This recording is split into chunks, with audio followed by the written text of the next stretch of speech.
Hello, everybody, and welcome. It's the Royalty X Nighthawk Game of Thrones Invitational. This is Waylander here from Waylander Gaming, casting this exciting event with Rika. It is a semi-final. Qualifier loses up against Aim High. Yes, that is indeed correct. Waylander, as you said, Aim High versus Qualifier losers. Interesting name indeed, coming in from the right side right there. We're in for a match tonight. These teams have come all the way through this tournament into the semi-finals. So we're expecting good things from them, and I'm expecting to see a lot of different strategies maybe coming out. There's just been a whole resurgence of different new strategies and implementations that teams have been doing all around the globe in MLBB. So I'm interested to see what these two teams bring around. Yeah, that is true. We've also got some big name players in here, like Yato, for instance. A lot of famous names. Hopefully, we're going to get to see maybe some savages in this matchup. I know in the Maybe. previous con. Well, but especially when you get to this particular stage of the game, of any particular tournament, with such high skill players, the kill count's generally low. It's all about the strategy, timing, discipline. Discipline is such a key word when it comes to anything involving this game. Yeah, no, discipline indeed. I mean, that's what it takes to be at the top when it comes to these tournaments and stuff. And obviously, we have a few NACT top teams coming through as well to join us in this tournament. So I'm expecting some top tier performances by pretty much everyone I'm seeing by here, just by default. I'm not really expecting to see anything less than that. Other than that, yeah. Yeah, well, I'm actually quite interested to notice or check on the strategies that they're using. What are they going to be going with? Is it going to be the double fighter comp that we've been noticing so much in MPL recently, where they've been putting fighters on the gold lane? Has that been adopted into the North American server yet, or do they have their own style? I'm sure it has been. We adopted it from them, actually, Way. No, sorry to correct you right there, but Ruby Gold Lane was how it started, right? Ruby Gold Lane came into the meta just out of nowhere, just because people realized that Roger, these heroes like Roger and Ling and Hayabusa, they can act as that hyper carry. They'll carry you to the end of the game, no matter what. When it comes to these matches, so I'm indeed expecting to see some Ruby Gold Lane. Well, not maybe Ruby, but some fighter Gold Lane. And some hyper carry strategies, or if the teams are not feeling too comfortable with the patch coming through, maybe they'll just stick to that traditional marksman role that we're all sort of used to when it comes to it. I know some marksmen have been coming out of the woodworks when it comes to the meta. Heroes like Carry have been really insane, especially with the rise of Terizla and Hylos, who have been nerfed just a little bit, but I feel like they're still quite playable. And yeah, just all of that sort of stuff. Yeah, that's true. That is true. Oh, Waylander, I think I was so confused. Wayland, I thought We were live. Okay, I thought just you do were a count. live. Yeah, do a countdown for us, guy, and then we can start. Oh, you can start the game. Okay, we're messing up real bad here. My bad. Either way, whoopsie, guys. All right. So we're going to be going through the banning phase here. Sorry for that miscommunication right there, guys. We are going to go straight into the banning phase between these two teams. As you said, that Ruby Gold Lane might come out. Your team is banning. Also, we might be seeing some new strategies. I know I've been playing a lot of Alice Jungle with that Angela, dude. We saw a team beat Onyx with it a while ago in MPL, I can't remember. MPL, not MCL. Really, really strong combo, just paired with that healing amplification and with the Angela. It's pretty insane stuff. Yeah, that's true. What emblem set did you use on the Alice at that moment? Well, I copied the team that beat the Onyx team. It's mage emblems, right? Because Alice, you can sort of use this the blue buff as a sort of like this energy sort of blue buff strategy. So you don't need to go for the common emblems just to sustain your mana regen because you have enough with that blue buff. So, my kiss. Oh, there it is. I mean, listen, this here is immortality cracked, or death. man. So it needs to be taken out or picked. Who said there are That no is true. shortcuts? The same in can life? be I said for literally Chip. invented one. The amount of mobility that he provides for his team, the team fight potential, you'll see him at one moment in time in the bot lane or in the XP side, and then the next thing he's on the gold. Your team is banning. Yeah. Oh, yeah. I mean, the Chip is definitely that sort of hero. It's sort of it really just gives a leeway to such amazing strategies, right? We saw Moskov coming into the meta just because he was able to split push the side lanes and then join the team fight whenever. But Chip just enables that for his entire team. He completely just adds a new depth of strategy when it comes to. So I don't mind that ban whatsoever. Also, we are going to see that Hylos being banned out as well. I feel like this hero has become a little bit predictable in how it's played in other sort of strategies, but they're going to respect it. They're going to take it down. I feel like that's definitely fine.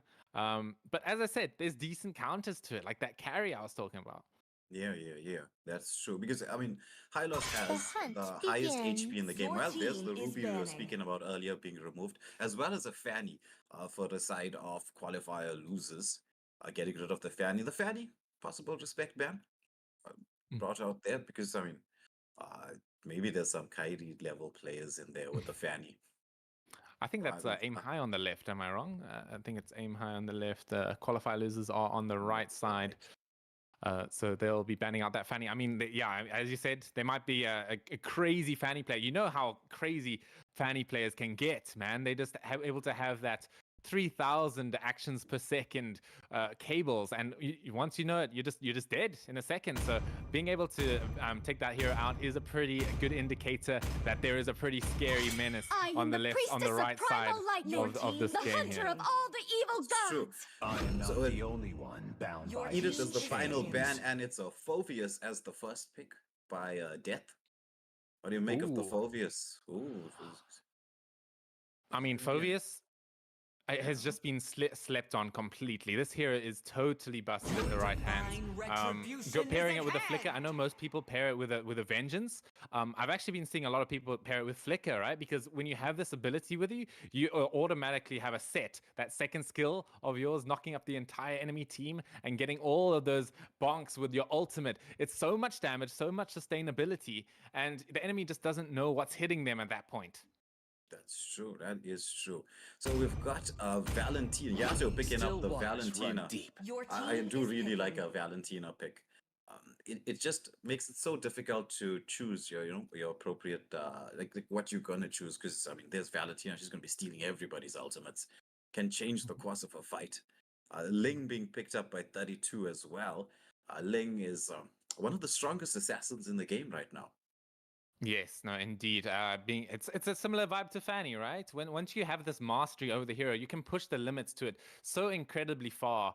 And so what ends up happening is that there's not much counterplay in the end that you can have unless you pick up a hero like Hayabusa, which is that similar sort of situation. Obviously, the Hayabusa has had a little bit of nerfs done to him, right? His ultimate doesn't do as much damage as it used to, but it does happen a bit faster, which is a bit of a double-edged sword, right? It can happen faster, meaning you can get a kill quicker, maybe you're able to survive a situation like that, or it's going to be a situation where you're out of your ultimate and you're left wide open to any sort of CC disruption. But there it is. We're also going to see that Angela coming out from the side of Qualifier losers. Ling Angela, that's the classic combo that every duo Q, every e-girl and puppy want to pick up for themselves here. So it's a really strong start to the draft so far. Yeah. Song, they're going for the Joyhead Rome by the looks of it.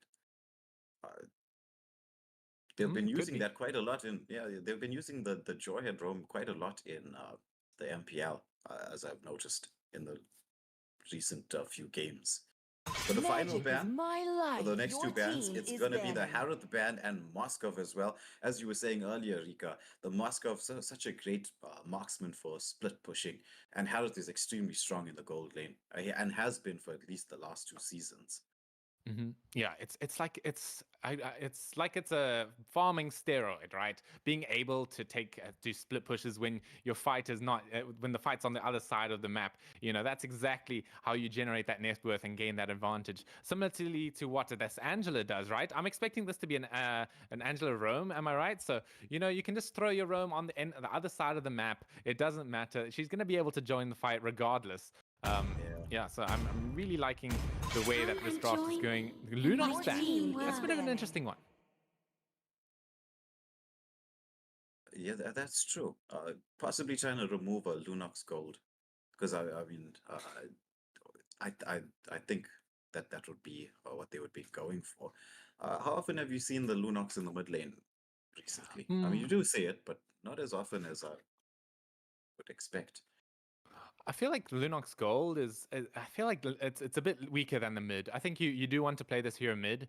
It just offers a lot of pressure on the enemies. You know, it locks down the draft a little bit more. You could expect that the team right there is going to go for something tanky like X-Borg, you know, exactly like that. So they're sort of banning it in advance, if you might say so. But that's going to be a 1-1 coming through from Team Qualifier losers. I'm not sure how I feel about it. It definitely struggles a little bit into the Hayabusa, right? Because he does have quite a lot of jump that goes through much of what 1-1 wants to do. Once you land that quad shadow, you know, she's pretty much a target. She can't activate that immunity until she unlocks all of the things about her crossbow of Tang. So it's a bit of a risky pick, but I quite like it. It's not too bad. But the interesting thing is, I want to point out, that's a 1-1 into a Phoveus. Now, I know that was a counter matchup previously when it comes to it, but I'll tell you this. I've never actually seen the new Phoveus versus a 1-1 yet. So we'll have to see how that matchup ends up going. I am the devourer of stars. What do you think about this? Speaking, I'll continue to speak about 1-1. What do you think about the 1-1 into the Claude on the gold lane? Destiny is an old friend of I feel mine. like it's a decent matchup. You know, 1-1 is able to sort of maneuver around the battlefield quite well. She's not very, she doesn't care too much about slows, and that's what sort of Claude does with his first skill, etc. So I feel like it's more of a 1-1 favored matchup, although it's very, very close between the two. We are going to end off the draft, though. As you said, that Claude's coming out from Not Your Homie Anymore. Love the name, by the way. And the Zarsk being picked out by Kawa. Zarsk as well, such a scary hero, man. In the right hands, it's just so annoying to deal with. You're just constantly unable to be killed, right? From that nightmaric spawn being keeping you nice and safe. As we end up the draft with an Esmeralda. Now, I think this is trying to counter the Phoveus, but this new Phoveus, I've played the matchup versus Esmeralda. It's not as bad as it was. Phoveus can, in fact, fight back. Welcome to Mobile Legends. Okay, so we're gonna get into the 5 matchup. seconds till the enemy I reaches believe the you. battlefield. The new Phoveus Smash is them. a monster on the XP lane. But into the match we go, and as we get to see both jungles starting their buffs around the same side, will we get to see a clash of the titans there in the XP lane? Yeah, that's definitely going to be what it is once again, guys. It is Waylander and Rika joining you from South Africa to welcome you into the semi-finals of the Royalty X Night Horde Game of Thrones tournament. We're going to see these two teams come into action between each other. Who's going to be able to come out on top in this best of 5 series? Waylander, I want you to tell me who is going to win this match if you're just looking at the draft purely at that angle. Well, right now I'm liking this Jawhead on the roam. I mean, look at the amounts of early game pressure he can put in there. Jawhead is extremely strong in the early game, so he's going to be giving his team, and he's got the mobility as well to move around the map, so he's going to be creating lots of pressure everywhere. I'm actually favoring a little bit to the side here onto the blue team. Okay, blue team it is. Aim high. They definitely have that early game, right? We're looking at their draft. Claude, he's going to come online with that Trinity at about, let's say, 7 to 8 to 9 minutes. Once it hits that timing, you know that the aim high, they're going to go all the way. They're going to go and at each other's necks. They're going to try and win the game at that point. Where, as you look at the qualifier losers, you know, they're chilling a little bit, right? They've got this Angela Esmeralda timing that might come online about the 10, 11 minute mark. So I feel like that's set in stone when it comes to the strategies of both of these teams. That is true. We got both jungles clearing up as much farm as they can, trying to get possibly to the level 5 before they start this turtle dance. Mm-hmm. That's indeed. I mean, the turtle. I don't know if this lobby has the new changes to the turtle, right? That's a sustainable buff. You know, that buff that lasts forever for your whole team once you take the turtle. That might be what's going to happen in this game. We'll have to see if that buff persists.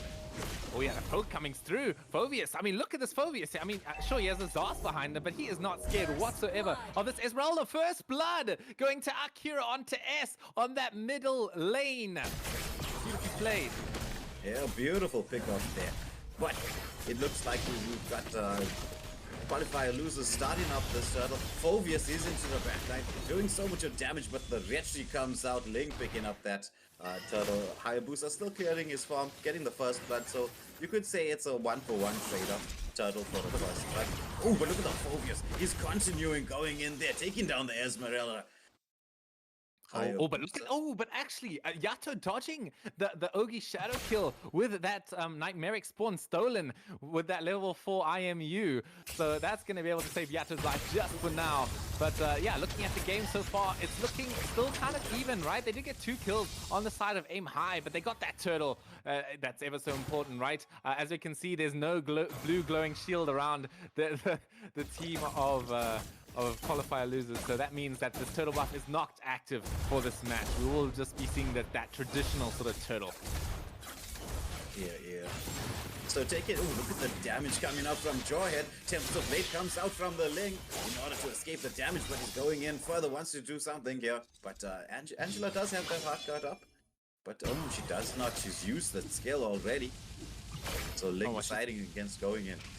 I mean, I think, yeah, if he had the heart guard, he definitely could have committed right there because Jawhead was sort of out of position. Unfortunately, Ling, you know, as I said, this comp comes online just a little bit later, right? It doesn't come online just yet. But we're looking at Song coming in with the heart guard. Is going to try and save the 1-1 right here. She's going to try and get out with those jumps, but look at the damage coming through. The Nightmaric Spawn's going to be able to catch her, but Yato comes through with the Avenged and gets the kill on to that Jawhead. Kawa as well will die to 32 on that Ling. He is making sure that they do not get away with these kills.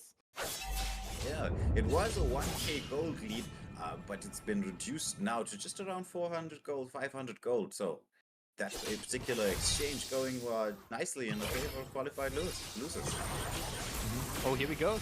Quad Shadow comes in with the Jawhead throwing back.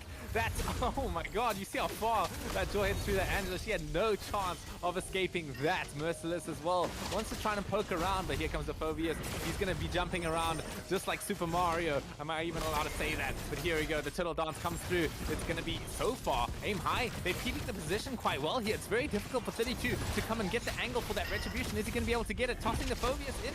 Is he going to be able to do enough damage? Saw the Ling long enough before the Retribution. Akira, he's going to get it. Beautifully played coming through right there. The Heart Guard is just going to keep Ling alive. It's not going to turn into anything aggressive. This Jawhead Phoveus combo as a frontline is proving to be a bit of a nightmare to deal with at this stage of the game. I mean, they're doing all the plays, right? As you said, it's a bit early, more early game centered towards the side of Aim High.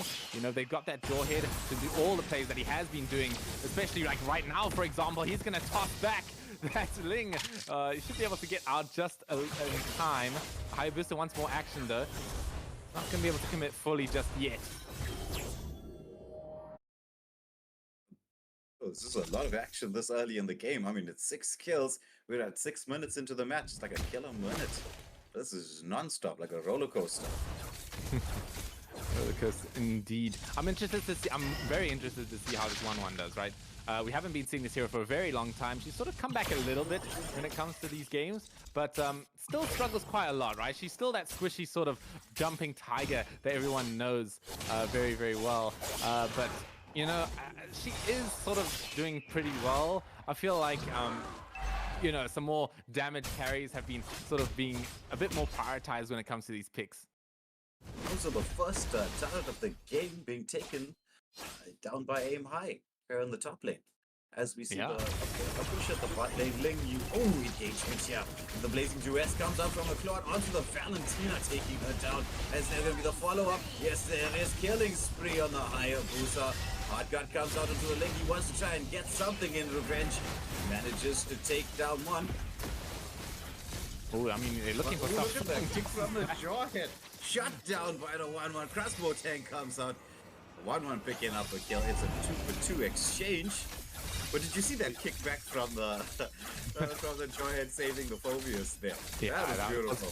That was pretty clutch, man. You know, Jawhead, it can do that on allies, right? That's why you have that option to be able to buy that anti-ejector potion if you needed, but obviously doesn't have that one equipped. But that is going to be a pretty favorable trade coming in from the qualifier losers. They're going to be able to get the turtle as well from that. You can really see that this Ling Angela combo, it's so deadly, right? The fight wasn't going too well for the side of qualifier losers, but as soon as that Ling came in with that Hawk God, it was just night and day. The fight just switched immediately. Yeah, that is true. I mean, there's a reason why it's one of the oldest and best combos in the game. Tried and tested. Tried Some and things tested never. it indeed. Yeah, some things never change. Some things never change. I mean, I think the OG of that combo was actually Leomord, right? It was Leomord was Yes, like the yeah. first time that people realized, like, damn, this Angela hero can do a lot with a good teammate. Anyway, we are looking at a sort of a stalemate when it comes to this mid lane right now. Both teams are sort of waiting patiently. Oh, they actually might find the Zark here, but the Nightmaric Spawn's going to be able to keep him safe. There's a stolen Nightmaric Spawn as well, keeping both mages alive. Phobius comes in, drops the hammer onto Merciless. As the Nightmaric Spawn's just giving each other a little kiss in the middle lane right there. Yeah, that was quite interesting to see.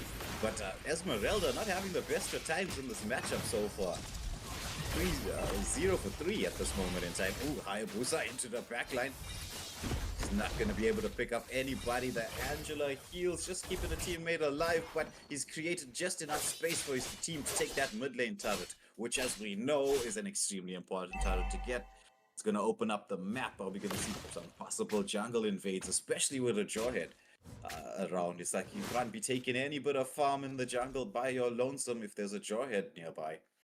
Yeah, man. This song has been playing absolutely out of his mind, setting up everything that they need for the team of Aim High right there. I think he's going to fall off a lot, right? That's sort of what traditionally Jawhead happens, right? He's all about that early game pressure, but once that late game hits, he sort of just becomes a standing body that has 1 or 2 stars.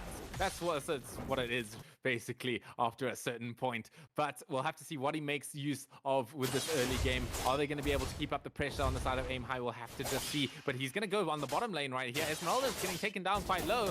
Is she going to be able to make it out, though? I don't think so. Oh, but the Hot God comes clutch and save right there. Beautifully played coming in from that Angela on S. As you also see Ling pressuring up that top tower, is going to be able to get it down. Yeah, so it is the Lord time at this moment. As we can see, the Lord is up. Both teams setting up for the Lord dance. Are possibly going to try and get some waves pushed in there just to create a bit of pressure across the map before they begin. As we see Claude starting on this Lord, the first Lord. It is the unenhanced Lord, but Lord's a Lord nonetheless. Nice positioning from the team, trying to zone that Ling away. Yeah, he's got no angle whatsoever to come through. Although Esmeralda might be able to give him that angle that he's looking for. Here comes the Jawhead with his ulti. There's the Tempest of Blades as well. Is he going to be able to get this Lord? He's going to fall down. The Claw takes him down as Akiro secures the Lord for his team. The Blazing Duet, he's going all over the place, doing all the damage at every single instance in time. Valentina Yato is going to be able to actually get the cleanup kill, though, onto Akiro. As Death, he's trying to get away from this. He's going to have to jump around and hope he lives through this onslaught that is this not the Valentina, the Esmeralda and the Angela. Just living through that whole engagement, doing so much damage. We actually didn't realize that combo was also available. This Angela pick proving to be quite a clever one from the side of qualified losers. Oh man, dude, I tell my team every day, like, if we can pick Angela, just pick that hero. It works in like every comp. I mean, maybe if you're going for like a full assassin comp, maybe not, but I feel like it just works, man. Like, you really just need to pick up this hero whenever you can, as they are going to be able to take down this Lord quite safely. Although Aim High, they're not so happy with that. They're going to try and contest this push down with this Lord. There comes the Hawk God onto the Ling. We're not going to see that one come into action in just a second. Blazing Duet comes through as the Ling, he's trying to make the space necessary for this Lord to finally go down, which it does. I think that's a successful defense. That is true. Keeping most of their tier 2 turrets up. They should be able to defend the mid one as well. So although they lost the Lord, they managed to keep actually all the targets that they had available for the start of this of the Lord fight. Yeah, that's exactly what you want to see, right? With their mid tower being down, they kind of got their backs against the wall. As you said, that mid tower is so incredibly important when it comes to just controlling the map and keeping the pressure. And you can see that happening by the side of Aim High, right? They're making sure that that mid tower does not fall, otherwise they will lose that advantage. So they're going to keep trying to apply pressure here. We're also seeing Qualifier losers. They're camping in that bush, waiting for the enemy team to overextend before they go in for a fight here. As we're now looking at Song coming in onto that Valentina straight under the tower here, though. He's quite alone. I don't think he's going to be able to make it out, or is he? Oh, there's the high booster, gets a quick kill to Angela before the Heart Guard comes out. It's looking like a really good fight coming in from Aim High. Are they going to be able to punish the out of position members of Qualifier losers? No, 1-1. She's going to be able to teleport out as 32 is going to be able to push down another turret. Yeah, taking down the first tier 2 turret of the game. Well, actually the second. It was the mid lane tier 2 turret has fallen as well. Oh yeah, But, I mean, yeah. that's the thing with a Ling, right? It's just gonna if the team fights are not going his way, he's just gonna split push you into oblivion. I did like that. I did like that angle coming in from Qualifier losers, right? They were sort of baiting the enemies to sort of come for them around the Lord area right now, which gave Ling all that space to just push down that top lane. We might see him do it again, although he might want to join this fight. The Lord pulling quite fast. Actually, no chance whatsoever given to the 32 for that. This is the enhanced Lord, the 12-minute Lord in the game. So, I mean, I'm sure that Aim High are probably going to try to get the lanes synced up. As you can see, they're sort of leaving the mid lane to push itself, going to push the side lanes, trying to get those waves synced up so they can actually hopefully take down some of those tier 3 turrets. I mean, that's the plan. Blade of Despair picked up by Ling here. He has to get a decent amount of damage done. He's chasing that Hayabusa down, although Hayabusa is not an easy target to kill. The Heart God committed as well. They might be able to get Akira here. That would be a pretty good kill to get. Ogi Shadow Kill Kit is committed. Oh, actually gets the outplay coming in from Akira. It might be the game changer at that point because Angela, she's stuck down in the bottom right there. As the Lord crashes the tower, gets that 50% damage down. Beautiful play coming in. The tower finally falls down with the falling moonfall committed by Esmeralda. Is she going to be able to sustain that front line though without that Heart Guard? She's a little bit queasy about it. But a beautiful play coming in from Aim High. Yeah, taking down 2 of the tier 3 turrets. So the base is sort of wide open on 2 of the lanes. Man, that was absolutely insane coming in from Akira. That's definitely going to shift the balance of the game right here. You can feel the pressure now. This is when the ankles start to hurt. You know, this is when the comms start to get a little queasy. I feel like they still have a good chance of coming back from this for the side of Qualifier losers. You know, that Heart Guard, it's always such a strong spell. You know, once that Ling or that Esmeralda, as you said, gets a good initiation to the fight, it can be completely over from there. But so far, looking at this game, it's all in favor of Team Aim High. Yeah. It's they've like if you look at qualified losers, I mean, they've got a lot of sustain on their side, especially with the Heart Guard. But there's no real hard CC coming out from them to lock down that Hayabusa, who's just going to be jumping in and out of the fight, just being at that dancing ninja that he is, as we see the recall spams coming out. I got that recall, by the way. It costed me 1.1 thousand, so that's a good deal out of my buck, but a great recall nonetheless.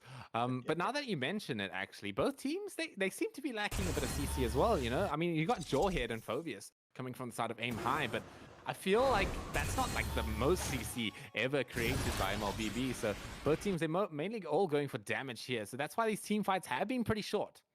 Yes, that's true. There's also there's no real big set plays that can come in here. It's more like waiting for an engagement, counter engagement to follow up. As we saw in that mid lane fight, there was an engagement. Once the skills are being used, you can go in safely. But as we can see, this Lord Dance is about to begin. Phobius just trying to give some vision, but 1-1 almost gets the full crossbow tanks off onto the Phobius. Lord Ling taken down to about half health. Yeah, Ling's looking for the angle once again. Yeah, he's being very, very patient. 32 on that wall. He just needs to stay there because as soon as he goes out of position, you know, the whole of Aim High is after him once they see him for just a split second. He's going to be able to secure up that blue buff just for now. That Nightmare Spawn is giving him vision of them. So He needs to be a little bit careful about this.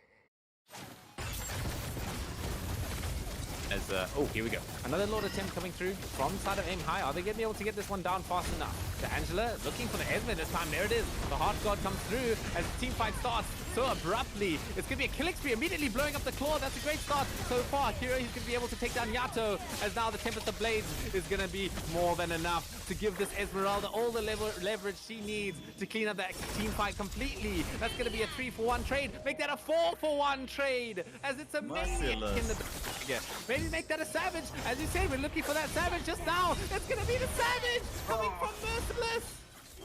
What a play. Word. Oh my word. Savage in the semis of the royalty. Man. Wow. And look at this, they're just beating down the turtles. That's all they needed, was just one strong engagement. It's only going to be Sung who's going to be alive to try to defend this. Oh, but the wave comes in at just the right time. Yeah, I think it's not over, hey. I think that was a good attempt, but the game's not over just yet. Oh, we're gonna see that toss coming in from the Jawhead for that long range. No, he has the Tempest of Blade, so he's not in danger. But Waylander, that's exactly what I was talking about, right? As soon as Angela gets a good angle with her Heart God target, the fight will just be completely over. Yeah. Especially when you're landing it onto this Esme. Esme definitely now is, you know, if you could see the bolts, is pretty much at full build at this moment in time. Oh no, I'm sure she is at full build at this point. You know, after a Savage like that, there's no way she's not. All that shutdown gold, it's in the bag. And I know that the casters like to say it at this point in the game, where money is starting not to matter, right? Between the two teams, that advantage that Aim High have built for themselves is starting to not matter as much, because the enemies are also at that point. Yeah, that's true. There's a 4K gold lead to the side of qualified losers at this moment in time. But as you're saying, as you can see there, it's just the 1-1. Selling one of the items to probably pick up some immortality. Immortality, yeah. I mean, that's, as I said, you know, it's that point in the game. Immortalities are going to be the main resource when it comes to the late game. You know, having immortality can mean the enemies overextending and making plays they don't necessarily want to make with if you have that item or not. So we're just going to be waiting down for the Lord here. It should be a pretty stagnant 40 seconds while both teams patiently wait for it to spawn. However, yeah, it is going to be that 19-minute mark. So at 18 minutes, the Lord does evolve even further and gives their team a little bit of extra damage whenever you're nearby it. So very, very valuable in these late game situations. Yeah, it's true. It's all going to come down to this this final Lord fight. So if I was on the side of Aim High right now, what would we be doing? Probably trying to get that one lane where you've got the extra turret advantage pushed up to try and get some map control. I feel like that might work, but what I'm really looking for is Akiro to maybe, you know, look at that base, you know, catch the Angela quickly before she can commit that Heart God. I mean, there's a pretty clear path to her right now. I mean, you could maybe assume that she's there, but I mean, it's difficult to say. You can see Hayabusa just stalking around the wave. He's got the angle, actually. He might be able to look for it, but the rest of qualifier losers, no, they're going to back her up. But this might mean the difference between the Lord or no Lord. I mean, look at the shield from Esmeralda at this moment. She just presses one skill and it's like a quarter bar of shield. Oh, and that's a nerfed version of that skill, by the way. I mean, look at that. That's like almost half a bar of a shield. And you commit the Heart Guard on top of that. How do you kill her? No. You don't, right? That's the answer to that question. Once that Heart God is on her, you don't kill her. You have to focus on another target. You know, as we've been saying, there's no CC. Well, there's not that much CC. So Esme is pretty much free to do whatever she wants while she has the Heart Guard on. Obviously, if we start talking about the Ling, that's a different story. But if he doesn't have the Heart Guard, it gets a little bit more sort of shaky on that regard. Here we go. Immortality picked up the Ling, so he's not going to be able to die too quickly by the score hit set. As the Lord, it might get reset in just a second. Probius, he's jumping around. He's trying to get this team fight nice and chaotic. It's going to be Blake taking him down first. That's a good start for qualifier losers to take in this long engagement. As the Lord is pretty much free at this point. Zarsk also gets picked picked off. It's a 1-for-1 trade, but the Lord has been retribution down as Blake will secure it. As Ling is also looking for more blood here. He has the immortality, as I said, so he will be able to live this engagement just for now. Can he get out, though, is the question. Yes, he will. Merciless manages to secure that escape. So we've got 2 down for the side of Aim High with just 1. It's just the Valentino has been taken down for the side of Qualified Losers as the Lord makes its way down the mid lane. Slow and stately. Yeah, it's that evolved Lord, right? So it's going to be incredibly dangerous. Oh, there it is. Shadow kill committed onto the bot here, but that Angela healing, keeping 1-1 completely alive. As Ling, he goes in with the Tempest of Blaze. This might be the angle that they're looking for to finish off this game. There's the quick hands. It comes through. They should be able to take down this bottom tier 3. Yes, they do. It's a 3 versus 4 at this point. Although, we're going to see Kawa spawning in just a second. That might spawn might be the difference of this win or a loss. There it is. Lord down at the bottom here. Is it going to be able to get to the tower? That's all they need, but it's a shutdown on Merciless. That's not going to be that annoying Esmeralda in their face anymore. This is pretty much just a solid defense coming in from Aim High. As 1-1 looking for that Zaz kill, manages to get that last crossbow shot on him right there. As now that untargetable status committed by that Angela there should be able to keep her alive, as there's 4 people on the side of Qualifier Losers alive to try and finish off this game finally. Can they do it? Can they come back from this? I think they can, Waylander. Oh my word, what a game. That was back and front until we just got to see it was, as we said in the early part of the game, Aim High did have the early game with the Jawhead, with the Phoveus, but as the game got later and later, Esmeralda comes online with that Hot Guard, the 1-1 as well, and the Ling being a late game hero. Oh, looks like Qualified Losers take this. The first game in this best of 5, but extremely entertaining this first matchup. Oh, indeed an extremely entertaining match. I mean, we saw a Savage, bro. Like, that was crazy. I didn't think we were going to see game 1, but indeed, Esmeralda taking it for herself, taking all of that glory. One thing that contributed to that was definitely that Oracle. That's one thing I didn't think about, right? You know, you can go this full mage build on Esmeralda, but once you have that Oracle on top of it, you're not dying ever. Yeah, that is true. I mean, well, we did ask for a Savage. They gave us a Savage. Maybe they were listening to us in the stream, like, yeah, let's give these guys. They were asking for it. Let's show them the Savage in the first matchup. But wow, what an entertaining game. That was something special. I'm just looking forward to the next one. Yeah, I mean, listen, as I told you at the beginning of the stream, this Angela here, she's not okay. She just enables so much BS, to put it lightly. I don't know if I'm allowed to say that, but you know, it's too strong. Even if she got silver, she enabled Merciless to have such a huge impact, and it's actually Blake in the end getting the MVP. You know, it just gave so much space to her to be able to maneuver around the map and not have too much threat because the enemies are too busy worrying about this Merciless Angela combo. Yeah, that is true. But as you can see, it was just the Zosk with chocolate for the side of Qualified Losers. We don't condone bullying here, Waylander. But yeah, what I was gonna say was, he didn't deserve that though. You only did some fantastic plays out there, soaked up so much of damage, dealt so much there. Well, sometimes Moonton is just very mean in terms of handing out the colors on screen. But this was an extremely entertaining game. I am so looking forward to what's going to happen next. Indeed. Interestingly enough, we can actually see a whole bunch of winter truncheons coming, winter crowns, excuse me, it's called that now, coming out from the side of Aim High there. That's a pretty interesting one. I know it works quite well with Claude, right? You can go in with that Blazing Duet, you can freeze yourself, and you can still be able to use those basic attacks around the place. Phoveus, I guess that was maybe like an Immortality winter truncheon play coming through from him. Unfortunately, wasn't enough to keep them in the game, but it was a pretty good shot by them to take at least. Okay, so we're going to get the call. We're going into the second match here. No, we should be into the second match, guys. Are you ready for another game to come through? Man, am I excited to see maybe another Savage coming through from Merciless. One thing I am expecting, though, I'm going to see some Angela bans, or if it's not banned, it's being picked again. Yeah. Angela or Esmeralda. I think No, definitely no, no, they're no. gonna be It's the Angela. It's the Angela, bro. getting.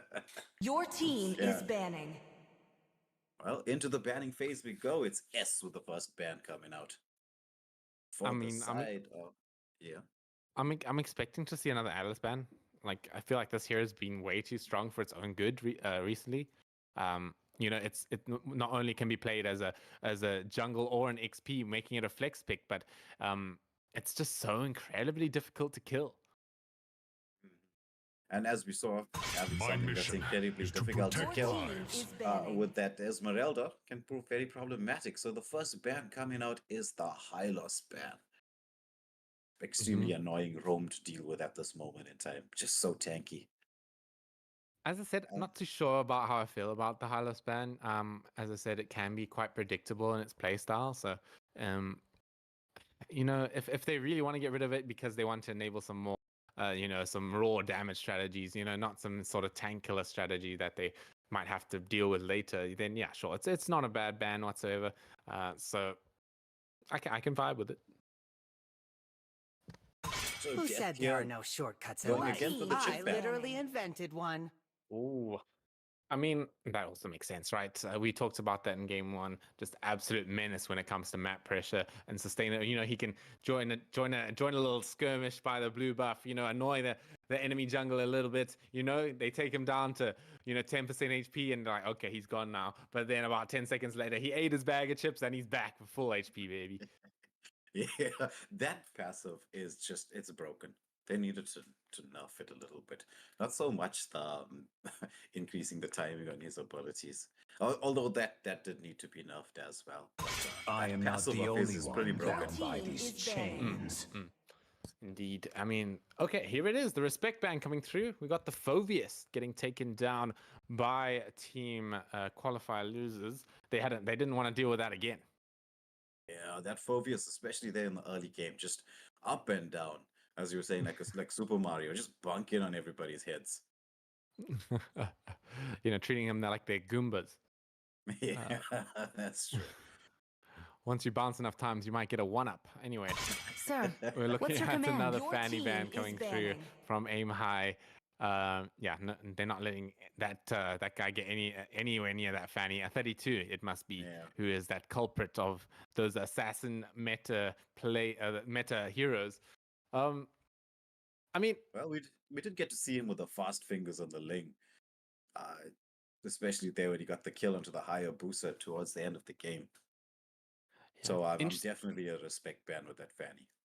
Yeah, interestingly enough, I'm not seeing anything to do with a Roger. Now, I know this hero was pretty much the most contested hero for My any sort of kiss bracket, you know, grants low you brackets, immortality higher banning. brackets, professional death. gameplay. But now with that nerf to his early game, I don't see it whatsoever right now. Yeah. That is true. We get the Alice ban that you were speaking about previously. It's like Pico ban coming out as the third ban for qualified losers. Well, I think we said enough about the Alice pick. Yeah, for sure. I mean, hero is strong. Full stop. Yeah, hero is strong. As- Short and sweet and to the point. As we're looking at the last final band coming in from Song before we head into our first pick, any sort of standing out bands I'm thinking of? Not really. This is sort of a free-for-all band when it comes to it. They're gonna go Your play it team safe. They're is gonna take out this picking. Ruby. That we also saw in that first game as a S. Looking for hovering over the Hayabusa here. I mean, 32 is their jungler, so we might be maybe there's a role switch. I don't know. Or they do like what you see in the MPL pick and swap. It's not Oh, yeah, every no, there day it is. you see Your such a team is handsome picking. dragon There tamer is like the me. Ling coming through right there. I would not be surprised actually to see Aim High take up that Angela. You know, there's a lot that can work with it still. As I said, that Leomord. I feel like Leomord is definitely not a bad pick to pick up in this meta. He sort of deals with the competition quite well, although I don't know if they can play it in like a 5-man if they practice it at all. But there we go. There's another meta hero that we haven't talked about yet, which is that Edith. Yeah, I mean the CC, the damage, the life steal, she's got it all. Like, I so think seriously. capital letters on the CC, right? I feel like Edith has probably one of the most longest stun combos I didn't in the entire game, and it's not even on a long cooldown, your dude. team. The It's hunter like of every all 10 the seconds evil or so, she gods. can lock down a single target for insanely long amounts of time. And you know, in a recent patch coming soon, well, not recent, in a upcoming patch, they're actually going to be nerfing knockups, which is really going to hurt the playstyle of Edith coming through. But you know, I'm going to abuse the fact that it's not nerfed just yet, as they'll pick it up. Yeah. So Valentina from Kawa coming out here as a possible counter to an Angela pick. So they didn't want to go for the Angela ban. They said, let's just go for the Valentina pick. So if Qualified losers pick up the Angela, we're gonna have the ability to you want a hard card, we're gonna hard card back. I mean, I'm looking at the same draft from game one. And this is my stage. I mean, But that's with the- exactly what with they the picked. Yeah, with the Valentina swap. Are the two Your greatest team- Oh well, yeah, well, infections. at least coming in from the side of qualifier losers, right? They have the same three heroes. Yeah, I Yeah. feel like Valentina. I don't know how I feel about it. With how does it work with the crossbow of Tang? Do you know? Yeah, she gets it immediately. Okay, Like if she steals the ulti, she gets it immediately. You can just because obviously she doesn't have the skills to proc any any of those crosses, so she's just going to be able to steal it and hit it. But I think she's probably going to be targeting that hard guard from the Angela. The heart guard. I mean, it's the same thing, right? I feel like it can be a pretty clutch save in some situations, but you know that she doesn't get any of the other skills, right? So she can just use the heart guard, and then she has to jump off. I mean, that's the end of that. Your team is yeah. banning. Doesn't have the love waves or the puppet on a string. As we look at Akira, he's going to commit for the same thing as well. He's going to be able to pick up that higher boost, so we can see how deadly he is when it comes to that hero. Even picking off the Ling while he had the Angela heart guard was pretty impressive. So I'm expecting good things from him coming into this game too. Yeah, that outplay in the bot lane there was if I ever saw a clippable moment, that was a clippable moment from Akiro coming out there.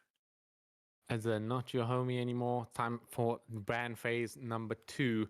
You know, if qualifier, I'm mixing the names together. Oh my gosh, what is wrong with me? The night Qualifier sky losers want to tells go for the all same thing, team then yeah, is that's going to banning. be recognized by the side of Aim High. They're going to take out the Esmeralda. Yeah, that Esmeralda gave them so much of problems towards the mid to late game there. They just want to get Your rid of it. team They're is like, no, banning. let's move that from the composition. Ooh, the Terizla ban coming out from the side of Qualifier losers. That is, Terizla is a very annoying XP laner to be up against. And the set potential from the penalty zone. If you land that flicker penalty zone combo right, it just can change the course of a team fight. As Indeed. fleeting as a Oh, snowflake. Aurora Your ban team actually is coming banning. through. As timeless as a I glacier's think that's all heart. right. I feel like it's not a bad ban to take out here. That freeze can always just catch up Hayabusa off guard pretty much all the time. I've been caught by that thing surprisingly often when it comes to playing these fast hand sort of junglers. So I like the ban coming through. A bit of a missed opportunity though. I feel like maybe if the enemy did pick Aurora, I feel like the Valentina, that would have been a pretty good spell for her to take, which is that Frigid Glacier. But either way, they're going to play it safe and take it out. So final ban going to the side of qualified losers. Yeah, so with the final ban, what do you think they're going to be banning here? Any guesses? Not entirely sure. Magic is I don't my think I have any life. Your guesses. team As is they are going to banning. take out the Harith. I don't think I would have guessed that if you're wondering. Yeah.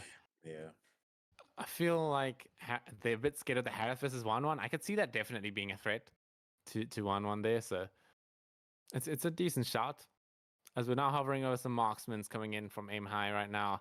I feel like they do need to be very careful when they pick a marksman here. It needs to be able to sort of at least survive a little bit against the Ling and also have a decent laning stage to maybe punish the 1-1 a little bit. Beatrix, I'm not so sure about. A little bit squishy.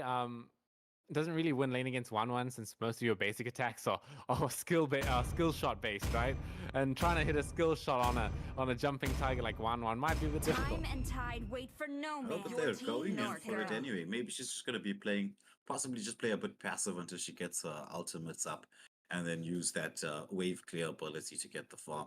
but we've got Merciless going for a Freya. Well, I hope not. yeah. Okay, Yeah. I mean, I don't think Freya does too well here, if I'm not gonna lie. I mean, it does something similar to the Esmeralda, sure, but you know, Freya's not really a good hero right now. Yeah, there's a reason people don't pick her in professional play. I'd like to see the Arlot. Arlot has definitely been To buffed a live little bit with is that to mana trick removal. the Reaper. So yeah, I think it does pretty well into the Edith as well. Pretty solid Your pick coming in team from is Merciless. picking. Yeah, Yasuo, they're picking up the Faramus as well. The Netherrealm can change the course of. They've got to have a lot of sustain for the side of qualified losers. Not sure how I feel about the Faramus pick, way. I mean, there's a pretty obvious flaw in picking this hero right now. I don't know if you can point that out. Well, the Valentina is there. Yeah, it's the Valentina, right? You're gonna give the enemies the option of taking that Netherrealm might be a bit scary. Yeah, that is true. That is true. But, well, I'm sure they have some plan in mind as to how they're going to engage with this. It's very similar to the first round that they had. Ooh, dude. I have played this I am the against Ling power Angela. of It light works. incarnate. It does work.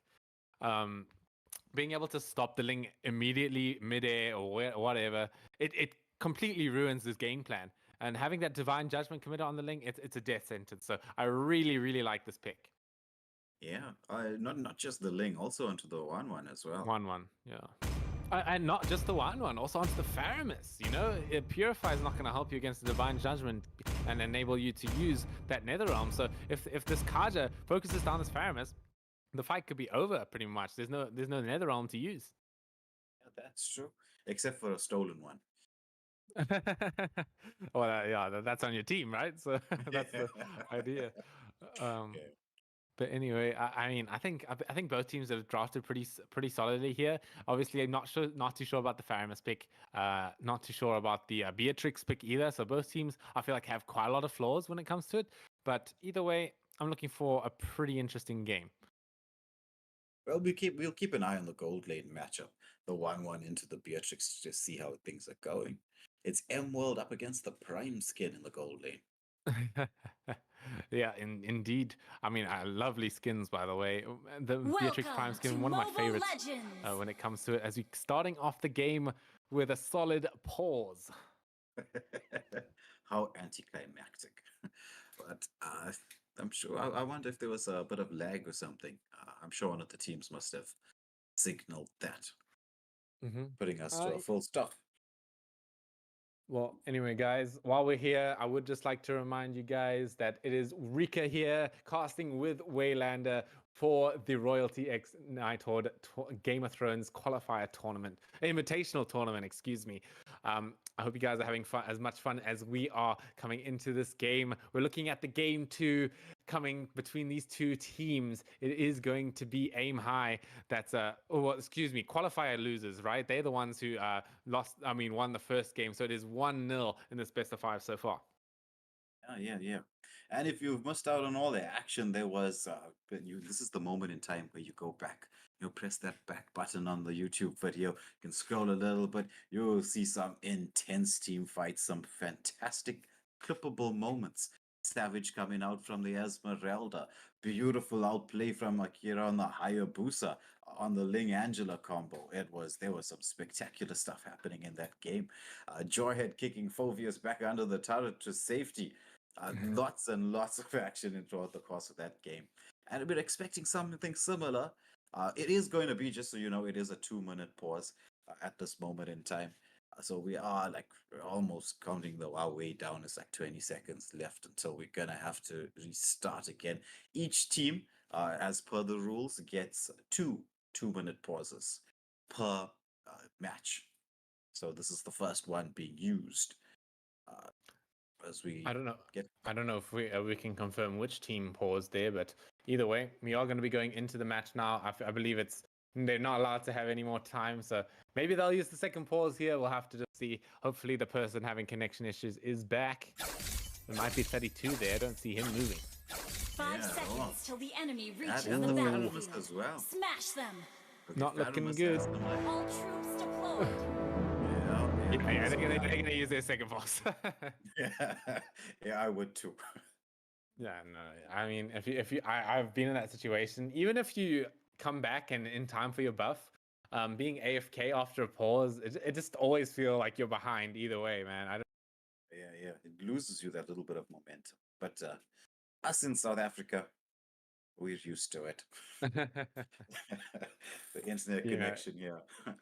Well, it's not so much the internet connection as it is ESCOM. ESCOM, right? Yeah, that's mainly the main thing. Are we allowed to slander that on the stream? Probably not. We would like to.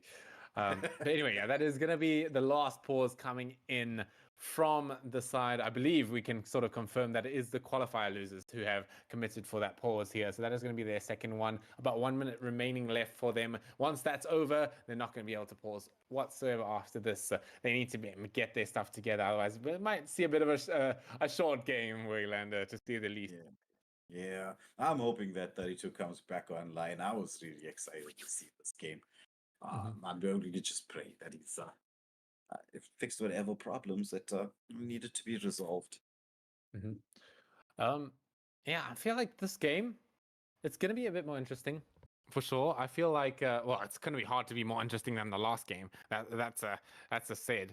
But I'm really interested to see like the team fights consisting of like 2 nether realms committed, right? We're going to see some hectic sort of 5-on-5 action for sure. And the Ling, is going to have that heart guard. And the Hayabusa, he's going to be able to, try and pick off the Angela before she can commit it. So there's a lot of outplay sort of potential between the two teams. It's going to come down to pure skill. Yeah, that's true. But that final Kaja pick, that was a beauty. Oh, if I yeah. do say so myself. That was an absolute beauty. Mhm. I mean, it accomplished so much. Oh, Ling, 32. I don't see him moving. That's the bad news for the side of qualifier losers here, as I don't know if they're allowed a sort of a redo, but at the moment it doesn't look like it. So 4v5 on the board. Ladies and gentlemen, welcome back to the Royalty XNH Invitational. We are back in the land of dawn between these two teams. Game number 2, 1-0 going to qualifier losers, as it might look like it might be a 1-1 at this point. Although, can they come back with a 4v5 is the question at this point. Yeah, that is. If that ever happens, if that happens, I would be beyond shocked. But as you can see, knowing that there's no jungler, Capitalizing. Just moving into the jungle, no mercy. He's not here. He's not back yet, is he? They're asking, right? So, we're just gonna take this in case he does come back. He's gonna be a bit behind. Oh, he's moving a little bit, but he's got that classic recall while you're in the base move. So that tells us that he's trying to come back, right? Yes. At least there's some life there. But by the time he gets back, there's no jungle. Oh, look at this. No mercy. Just as you said, we're going to take all of the jungle here. We're going to rotate people. And since there's a numbers advantage, there's not going to be any contention pretty much between this. Even committing the flicker from the Angela. Yeah. Forcing that flicker out. Qualified losers, they don't know which way they're supposed to move right now. As we get to see, mid lane, as usual, just wave clear. The turtle is up. I'm assuming it's an uncontested turtle. Yeah, I mean, you're probably assuming right there. I was interested to see this bottom lane matchup, right? The sniper rifle being committed here by the Beatrix might have a little bit of a difficulty when it comes to trying to hit those shots on that jumping tiger. But, she's gonna win this game probably anyway, right? So might as well test your range test your aim at the shooting range. Yeah. A little bit of practicing there. But I mean, you gotta be careful as well. You can't just take things too lightly. But look at the way they're moving, taking full advantage of the no jungler chest. This Hayabusa is gonna be so fair. Oh yeah, he's gonna have like, I wouldn't be surprised if he has his first item at this point. No kills yet, but all of that jungle farm is just all in his hands. It's gonna really just start to show in just a second. Here we go, Divine Judgment committed onto the middle lane here, onto Yato. Not bearing any fruit though, as a nice disengaged. No jungle, rest in peace. Oh, and they're going on to the 1-1. Oh yeah, I mean, I don't expect her to live through this, if I'm being entirely honest. Nibiru's passion as well, committed by the Beatrix. I mean, they're just playing around at this point. Yeah, that is true. Oh, the engagement onto the Harlot, but there's Angela coming in over the heels. I mean, do they have like someone? I mean, maybe Aura can be paired with the Heart God here. Netherrealm as well committed as Death. He's actually fighting this down. Aura might be able to get a kill, but the Flicker gets Death out, as it's not going to be a trade just yet. Yeah, that's true. The lifesteal coming in from Edith there. Oh, engagement once more onto the 1-1. They're just staying down here in the bot lane, focusing up this 1-1. Well, probably going to try and get this wave to end. Here on the bot I lane. mean, they can probably do it, man. If I was in their situation, I would be throwing 5 people at one tower. That's for sure. And that's sort of similar to what they're doing right now. As we are looking at the Faramis, going in with a decent engage with those chains to pull them back. Might be a fight that Qualifier losers can take, but no, it ends quite shortly after that as the Beatrix, she's gonna be able to get that first kill. Oh, and a beautiful final slash though, but the OE kill comes down in time. No, it's not enough time, as that's gonna be the first kill coming in for the Qualifier losers. Nice dodge there from the 1-1. I mean, okay, look at this engagement though. They're just playing around here. They're bullying. This is cyberbullying, man. It's all that's trying to fight his life out, but absolutely no chance to make it through. Yeah, it's like already a 4K gold lead, 4.2K gold lead to the side of Aim High. There's really no way back here. I mean, there might be a way back, right? Surely there's a way back. You know, five-man final slash into crossbow tank cleanup. You know, it sounds possible, but we'll have to see that maybe later into the game, right? When the enemies have to try and group up. Yeah. And then tomorrow I'm gonna be buying a lotto ticket. That's indeed true. That's indeed true. As you see, Hayabusa committing with the shadow kill onto the top there. S gonna get sliced down by that Hayabusa right there. As we're now looking into this mid tower defense, Nibiru's passion also commits final slash off the mark. Unfortunately, Kaja, no divine judgment just yet to work with. So I think they might actually need to back off here. I mean, they've taken the objective that they wanted, which is the mid lane turret. Though the bot lane turret's falling to the 1-1. Edith, possibly wanting to go in and engage. I mean, she is in cold waters, my friend. If she makes it out of this, I'm going to be so damn impressed. But I mean, there's no chance, right? Yeah. I mean, it did get a lane push, right? But I mean, what else can the 1-1 do at this moment? Oh, look at the Hayabusa going in, getting another kill onto the Faramis. Long range shadow kill, by the way. I don't know how long that cost range was, but either way. Oh, what? Bennett's Rage committed onto the tower. I don't know if that does damage to towers, but either way, it doesn't matter. Hayabusa comes and gets another kill onto that Angela. She's not having a good time right now.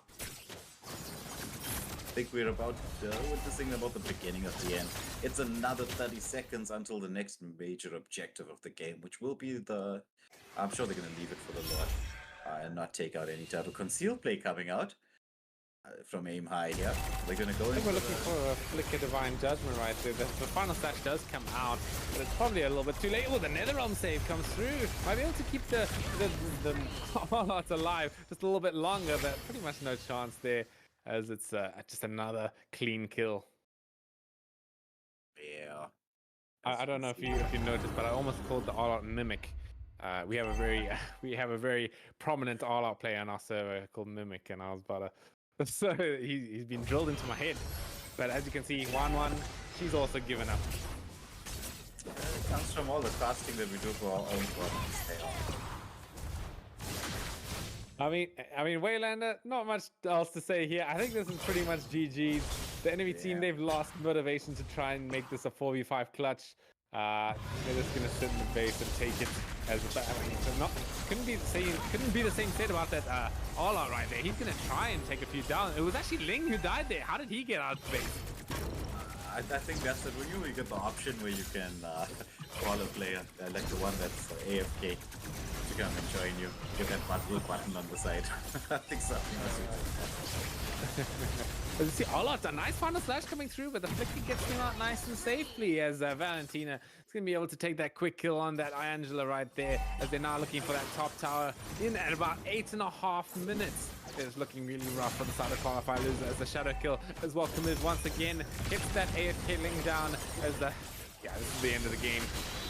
Yeah. And that's all she wrote. But a bit of a disappointing second game here because of the AFK. But I mean, the rules are the rules. What can you do?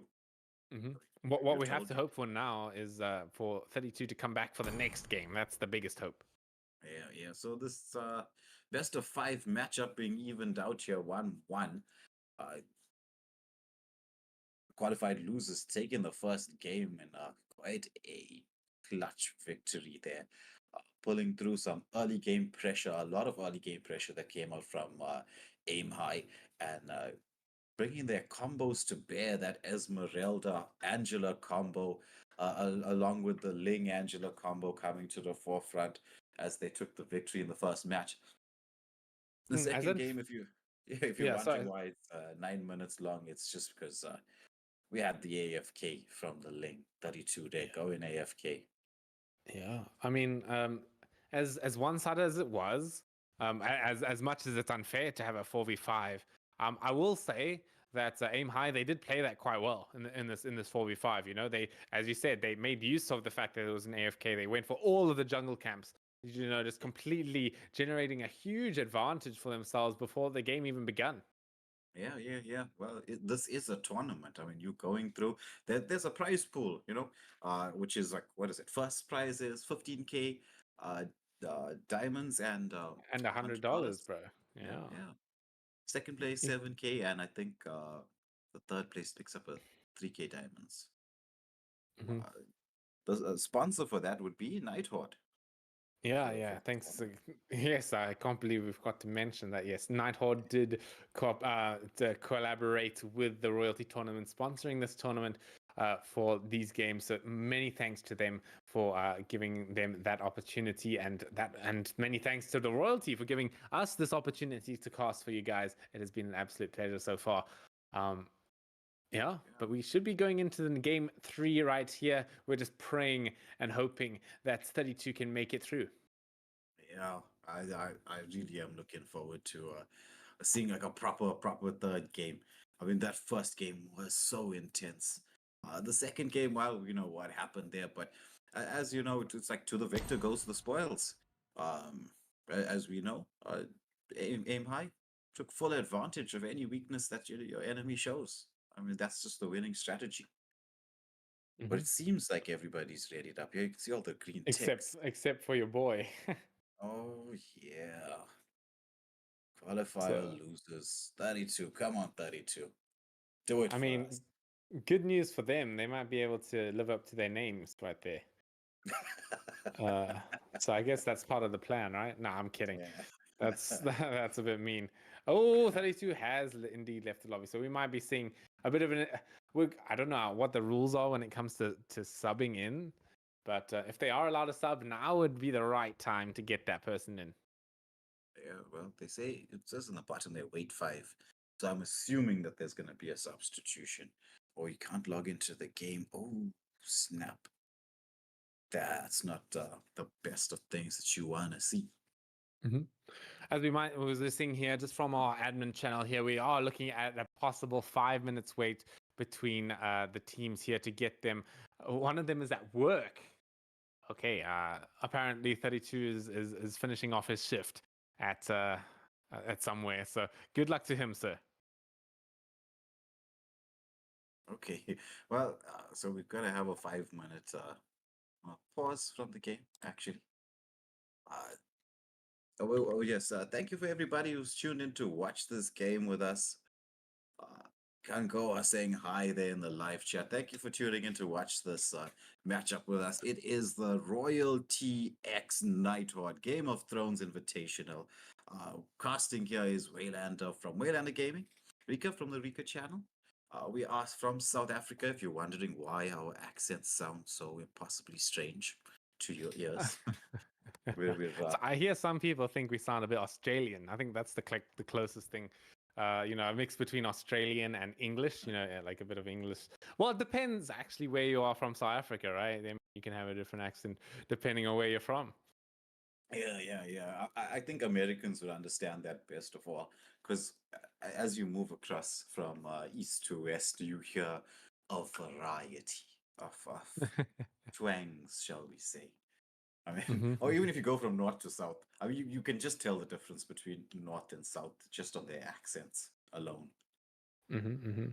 Um, yeah, I And mean, to say I get the English. I get called English a lot. I think that's just because I am. So, but I do have a little bit of South African incorporated in. I don't know if you can tell, but either way.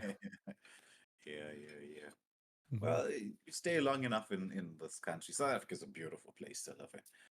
You stay long enough in South Africa, you're gonna, or you stay long enough anywhere, you're gonna pick up some of the habits, the culture. We have a very vibrant culture in South Africa. As we Okay. see one more person leave the lobby. Oh, we're looking at a bit of an announcement on the group here. 5 minutes, and it's pretty much 4 minutes now. That is going to be a DQ in about 4 minutes. That's pretty hectic. I mean, I don't think we'll be looking at a DQ coming this early into the series. That is disappointing to say the least. Ah, I mean, yeah, I no, was it'd be pretty catastrophic, especially for the side of qualifier losers, right? They worked very hard to come up to this place, and just ending it all on a DQ, that would really, really suck. yeah. Well, but it makes me happy in the sense that we're not the only ones who have internet connection problems when we tournament matches. You know Yeah. what they say: misery loves company. Yeah. Anyway, we are about 4 minutes inbound to a DQ, guys, but thank you so much for sticking in. We're looking at 32. Is he going to be able to finish his work shift? We'll have to see in about that much time. I think we could definitely see that qualifier losers, they definitely had more control when it came to the games. I feel like Aim High, they had that early game, but they weren't able to reach the high ground a few times in that first game. So I feel like qualifier losers, they can pose quite a threat, and it'd be a real shame to see them taken out so early into the semifinals. That is true. Well, I was hoping to get all the way to the fifth game here. I know I've got my coffee. I got the energy boost coming in here. I was just waiting for the excitement to carry us all the way through, and it was very exciting up until this moment in time. But what can we do? Oh, 32. He's 32. back. I think he's back. I think the man's back. Come on. Green tick. He readied Green up. tick He it readied up. is. I think your boy has come through clutch. I think your dad is back from the store with the milk. He's here. He's gonna give you that dairy intake. As S has now left the lobby. Ooh, hopefully he can come back soon. This is. I think are they trolling us? Yeah. What's going on? They're gonna wait for 24 minutes past, right? That's the plan. That is the plan. How many minutes do we have left? Okay, no, he's back. Back. All right, ladies and gentlemen, looks like we have a game once again on our hands between qualifier losers and Aim High. Unfortunately, having to lose that second match with a bit of a disconnection issue. So we're looking at hopeful new beginnings here. Hopefully, a man has finished his work shift, as we should be looking into our game number 3. So it's gonna be this time qualified losers back on the right hand side, taking the red, and we've got Aim High on the blue. So getting the first pick coming out. I mean, which side you actually fall on does affect your strategy quite a bit. I mean, if you got the first pick, you can leave a lot of the meta and flex picks open. Because, I mean, if the enemy doesn't ban it, it's there for you to pick first. Yeah, I mean, I think in this new sort of patch situation, I feel like second pick's actually a bit stronger in my opinion. I feel like when there's a new patch, there's not that many prior picks because people are sort of working out what the meta is exactly. They want to find out what it is. I mean, we do have a few scary first picks, like the Alice, as we've been seeing, but that can just easily get banned out. So it doesn't really matter in the end. That's true. I suppose as it gets a bit later into the season, and everyone works out, or rather, everyone waits for the Philippines and Indonesia to work it out, and then we copy it from them. Um, then I suppose we'll know Mhm. fully well what happens. But I was quite interested in your comments about Roger, the fact that he's just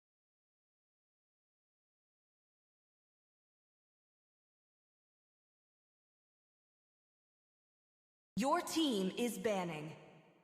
That he can't do it by himself that easily anymore, right? It's about I didn't know. I don't know if you know. It's a 3-second increase on his ability to shift between human and wolf form before yeah, level 4, which is yeah, a huge amount. That takes so much away, not only from his jungling speed but his kill pressure as well.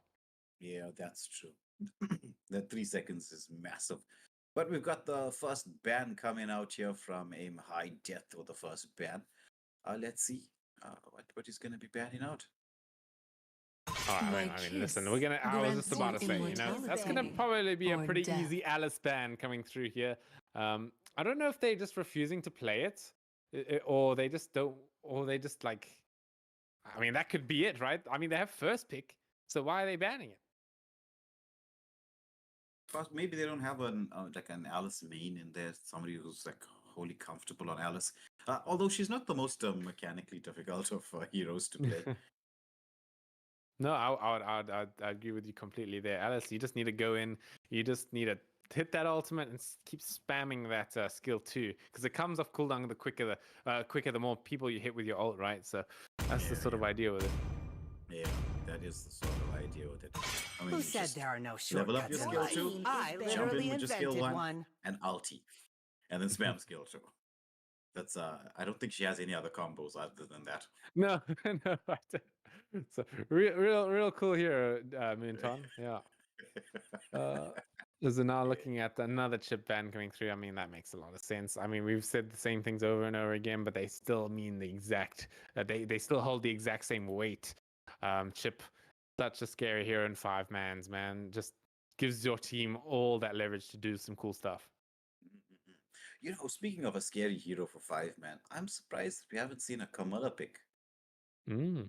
I mean, Still listen, wait. I think that's an Your AFA team thing. is If I'm banning. being entirely honest here, we don't see a Carmella come out pretty much ever when it comes to professional plays, whether it be in Indonesia or Southeast Asia or North America. Maybe we've seen it time to time, but personally, I haven't seen much of it when it comes to professional. No, well, it comes down to the fact that you can always counter her, especially with a Valentina pick, a Valentis I pick, am not the etc. only one But Your if team bound by is these banned. those chains. heroes are banned out and she actually lands that Curse Blood, Curse Blood is a crazy ultimate. Mm-hmm. It's the ultimate that when you combo with it, does the most amount of damage to an entire team, like in the shortest space of time. There is nothing else that does the same. Well, and nothing else coming from a Rome, right? Like it's just Yeah, insane amount. yeah. I think it's. I mean, I could say you're wrong there, but right, it doesn't do that much damage, right? It's all about the team, right? Yes, Once you connect it, you know what once I you meant when connect I it with said it. 5 people, you know that one simple spell is just gonna do all the damage. It's gonna be duplicated 5 times, right? 5 times the amount of The damage hunt depending on how many people you hit it Your with. So team is it banning. is that it's just like the be all end all ultimate, pretty much. Yeah, that's true. So we're getting the Ling ban coming out finally. They're just getting it out of the hands of 32, who has, shall we say, respawned into the lobby. He has indeed respawned. I like that. He is back. He has respawned. He's ready to play the game once again, I believe. Hopefully no issues come through this time. As we're now looking at the final ban coming in. Are they going to be able to get something pretty interesting? Maybe the Harith ban coming through again? Well, it's, there's still quite a few strong picks to get rid of. I wonder if they are going My to be able to mission ban that. is to There's protect the lives. Your team is picking. My Little Pony or My Big Pony, maybe. That's what it is. My big pony. The centaur. Yeah, he's not going to get to see the light of day. No, by the no, looks of no. it. Is it So looking at the the other first two pick? ba- I yeah, feel the like other two bans Hayabusa is were a pretty prior pick here, right? yeah. And they have been prioritizing that Hayabusa. Hayabusa being picked by Aim High in 2 I games am so the far. priestess of primal But lightning, this time going the for the hunter Edith of pick all the straight evil off the bat. gods. Cure the pain. I harness it. Is Yato Yeah, gonna take yeah. up that Valentina once again? I mean, I don't know if you know my friend. His name is Fluffy. He has based his entire. I mean, the reason he's a Valentina main is because of Yato. This guy is an inspiration on this hero. So I'm expecting some very, very, very good things coming from him once again in this game 3. Taking already a pretty good start to the draft. You can steal that Primal Wrath. It's a very good spell to take. You get, I'm pretty sure you get all of the abilities, right? You can use that that immobilize and that other nuke, and obviously that those basic attack damage. There's so much, right? Especially since you build full magic on the hero anyway. Yes, that is true. That is true. That's actually a very clever pick there. As we see the Hayabusa and Angela coming out, S there picking up the Angela for the 3rd time, and Akiro, Hayabusa for the 3rd time. I love mean, that Hayabusa, Hayabusa skin. sticking to his guns, man. This hero is pretty correct. I mean, you've seen how much how effective he is at taking down the Angela before she can get like her spells off. So, expecting to see that coming through once again.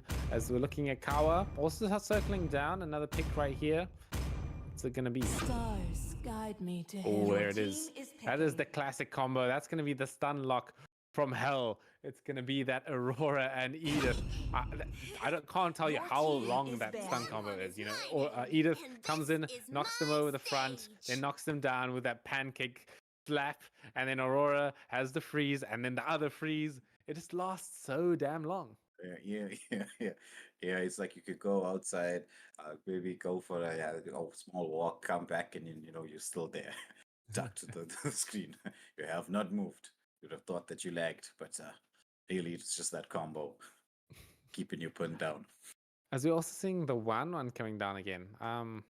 As I said, not too sure about this always. I mean, it worked the first game, right? So I don't know what I'm talking about, but and they got MVP, right? So, but my gut is telling me that this pick doesn't work. But Blake Poggy, he's proving me wrong. Yeah. Actually, I was talking to a couple of marksman mains. They were saying that they really love the way 1-1 is feeling at this moment in time. As actually, Qualifier loses, they miss out on a bat. Was that 32? I think. Oh, it is. The isn't night it? sky tells It's 32. all. Team is banning. Oh no, that's not spelling good news, Wayland. I'll tell you that. Yeah. You gotta watch this space. You really gotta watch this space. As they're gonna respect Merciless here. They're gonna get rid of that Esmeralda. Pretty good shot since that Angela has been picked up. I'm not so sure why they didn't just pick it at pick 3 right there, but either way, they're not gonna have access to it this time. Your team is banning. Getting rid of the Esmeralda as well. What is Song gonna do for the final ban? Merciless there, banning out the Terizla. And for those of you watching, right, thank you for tuning in to watch us here on Nami Gaming. If you haven't already, smash that like, share, and subscribe buttons. Indeed. It helps us and helps obviously our hosts. Thank you so much to them once again for giving us this great opportunity to be casting for this amazing tournament so far. Coming through as we are now looking into some final bans of this draft between Aim High and Qualifier losers. It's been quite a wild ride so far. We've had some ups with the Savage, with the outplay coming in from that Hayabusa, and some downs with the 32 missing, going AFK in game 2, unfortunately. But this time he's circling down a hero, so he might be there. Yeah, it's going to be that Roger pick we were talking about with that increased 3 second. I mean, once you get past that initial phase, he's still a very viable pick. But it looks like 32 is showing us. He locks down the Roger. He was showing us there. I mean, I don't think that was a troll. I quite like the Nolan pick there, actually. I think it wasn't too bad. But he's going to commit for the Roger. Yeah, we all know. Okay, at least I know why you like the Nolan pick. Our viewers at home wouldn't know. But either way, we are looking at the Kaja pick once again. Time and It's going time to come will through. know Again, your it's the same team, situation as North game Girl. 2, right? This Kaja pick is pretty good, especially into like the 1-1, right? Can catch her off guard. She can't purify the Divine Judgment. So it's a very, very strong tool for picking her off, as well as the Roger, right? The Roger sort of wants to, move in and out while using his skills, and the Divine Judgment definitely controls that up a bit. So he's going to be under threat of Song on this Kaja. I would really like to see Merciless pick up the Khalid here. He's gonna. I mean, he's extremely high mobility. You're right, but when I give a But word, the Yuzong, that Black Dragon form can change the course of any team fight, especially with the man. Angela there as well. Oh yeah, like that's another EXP lane coming through. That's can combo well with that Angela. We've seen the strength of maybe having one or two heroes to maneuver around with the Heart God could be a bit more advantageous than just always going on the same jungler, always going on the Ling. Having our options is always a good idea. So I'm really liking this Merciless pick here coming with the Yuzhong. Yeah, that's true. I mean, you also can't forget the Roger Angela combo. That's extremely strong. But you've got, as we were saying, right, you've got the sustain and nice combinations with the Angela coming out from the side of Qualifier losers. But the CC, the amount of CC from the side of Aim High here, I mean, it's Edith, it's Kaja, it's Aurora. I mean, that Welcome is to just Mobile ridiculous. Legends. Well, anyway, guys, welcome back once 5 again seconds to the till the Land of enemy Dawn. We reaches are the back in with game battlefield. 3 Smash them. after a not so fortunate encounter with some network issues from the side of 32. But we are back here. Looks like 32 is ready to go this time. He's moving around. He's happy to be back. He's back with the milk. But yeah, I'm excited for this game to happen. It is me, Rika, with Waylander Gaming, coming through with this game 3. Yeah, so both jungles this time round starting off on their buffs on opposite ends, so we should expect to see the typical clear as much as you can, take some of the enemy farm strat going in here. But will we see an early engagement onto the 1-1 there? Ooh, a nice freeze. Not to very get nice. You need to be a bit careful, right? Another thing that's changed about Roger is that his defense has got nerfed as well. So he not only is he gonna rotate a bit slower than usual and jungle a bit slower, but he's also a lot squishier. So he needs to be just very careful about how he approaches this. Although he is level 3, so he has all of his kit unlocked. So he's able to do quite a lot here. Yeah, he's not one of those heroes who needs to get to level 4 and rush it. I mean, once he's level 3, he's online. Well, once he's level 2, right? I mean, he's got all of his skills at level 2 as well.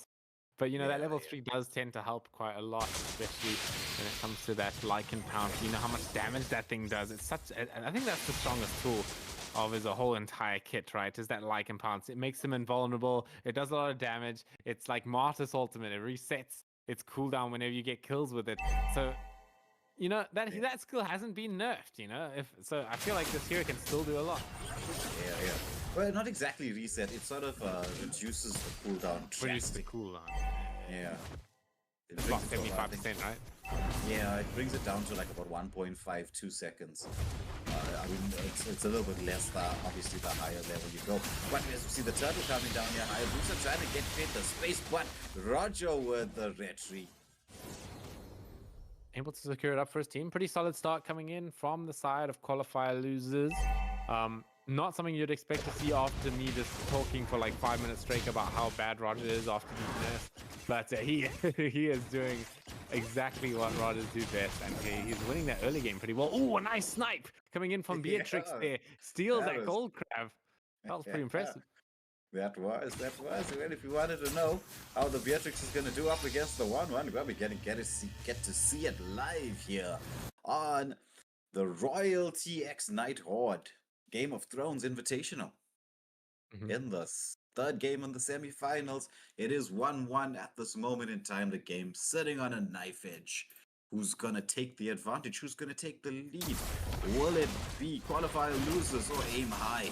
Hayabusa here trying to get a pickoff onto the user, but he manages to jump away. As we see Roger. The stun comes out from the Eden by the Black Dragon form from the user to get himself out of harm's way. They were very patient with the heart guard there, not committing it in the end, which was quite a wise decision, especially since, you know, there might be another fight that this Roger wants to take at this current point in time. But, you know, they're going to keep it stagnant. I feel like maybe the Yuzhong maybe could have gone in with that Black Dragon form with the help of the heart guard, maybe gotten a kill on her, but it was hard to say, right? I mean, we know that the Hayabusa was there, but they might have not have, so they were keeping it safe. Yeah. So the Windtalker picked up by the Roger already at this 4 minutes into the game. That's just going to increase his speed of jungle clear. Yeah. I mean, it's a great item, right? Roger doesn't need attack speed really. His skill 2 on both forms give him extra attack speed, but having that Windtalker just makes sure that you're at pretty much the cap of attack speed once you hit level 15. It's pretty insane. So having that additional, just a tiny bit extra, always helps quite a lot. Anyway, we are looking into this turtle fight coming through here. It is falling down kind of slowly, so Roger, with the help of that heart guard, should be able to get this down nice and quick. As now it's a little bit of a level gap. No, okay, there it is. Both junglers are level 8, but they are going to retreat from this. They're going to be keeping it quite patient. Yeah, you're showing a lot of respect to each other, as we can see. Oh, there we go, Nakaja. Look at the follow-up there. Beautiful. Beatrix picking up the first blood. That's what Kaja does well, right? He's gonna use that Divine Judgment even before the Black Dragon form was even committed here. As the Divine Judgment as well comes in from Yato. Beautifully played, but Akiro, he's gonna get the turtle right there. As the Aurora chasing in with that freeze, able to get 32 down. Yato. This guy's Valentina's scary, man. That was in the flash of an instant. He just took that, I don't know, who did he take? It was the Kaja with that Divine Judgment, and he was on the other side of that turtle pit. Yeah. And also managed to get out alive. Flickering those was the end, but oof. As we see Akiro on that small contest, picking up the Litho. He's just waiting patiently around the mid lane, pushes there to see if he can get a potential pick off. Yeah, so now looking into the sort of mid-section of the game starting here. We're looking at people finishing off with 1 or 2 of their first items right now. So we're going to definitely see a lot more action with these items, enabling these heroes to do a bit more crazier plays. Obviously as well, Roger hitting that level 8 spike here. This hero is now a lot more similar to what it was last patch, right? That cooldown is not anywhere as near as bad as it is at level 1. And we are going to see the high booster coming in, gets Yato down finally. As the Heart Guard, a bit of a mistick. I think he tapped it trying to save Yato. Not in time. Yeah, the speed of kill there was a bit crazy, but as you get to see 1-1 taking down the first tower of the game here in the gold lane, taking advantage of the Beatrix rotation. Oh yeah, they swapped lanes a while ago. I don't know. I didn't notice it until now. They swapped the 1-1 down into in the bottom. I don't. Was that necessary? I mean not the 1-1. Wait, where's the gold lane again? I'm so confused. No, the gold lane was there. It was just Beatrix has been using you know that once she's got a level 4 skills, right? She uses that intensely. But anyway, here's the concealed play coming up with the Divine Judgment and the follow up there. Lots of ultis committed in, and 1-1 just disappears. I mean, it's as easy as that. Yeah, it's as easy as that. Ooh, actually, interesting.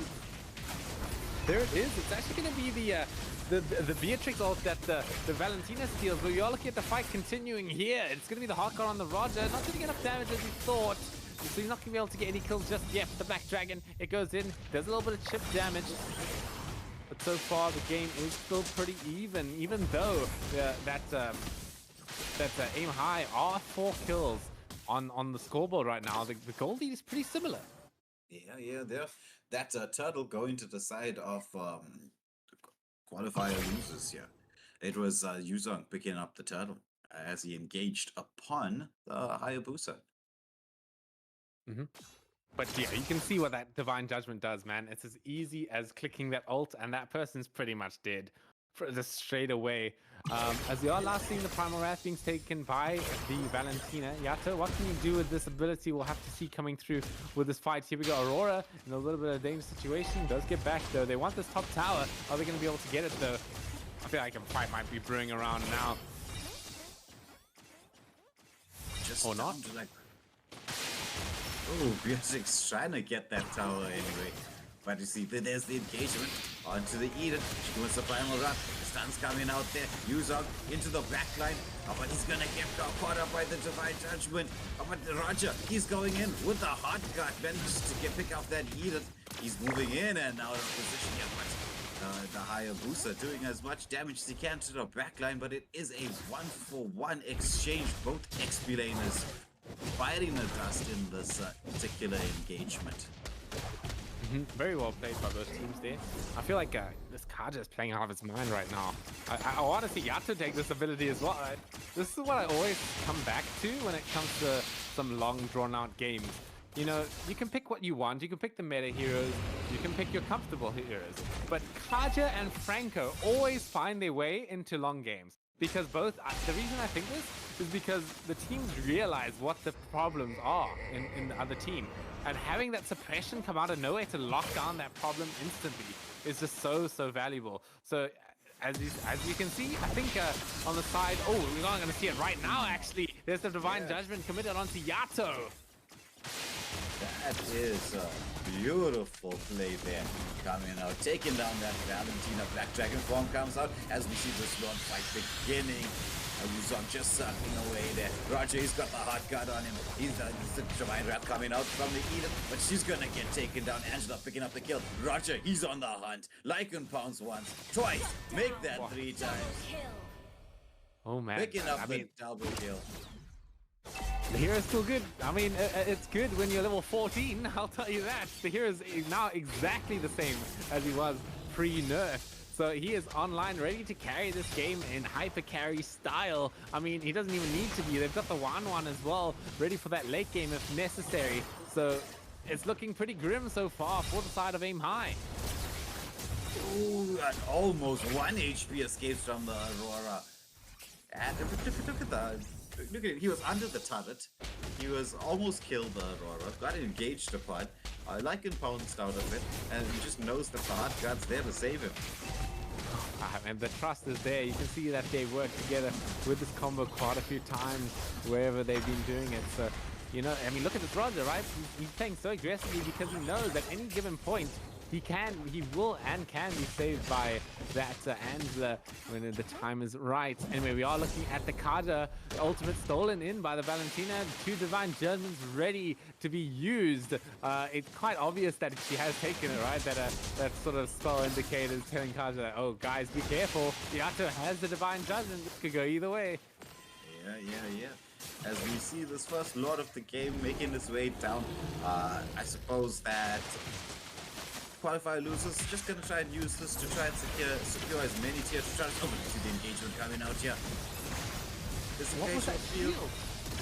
That shield was like the full HP bar of 1-1. She still falls down though. It's a killing spree for 32. They're able to get a little bit of damage done. Edith as well is running away, but she flickers out with like no HP. Surprisingly enough, as yeah, I mean, Qualifier losers, they need to get out of there. They've taken too much damage. Yeah.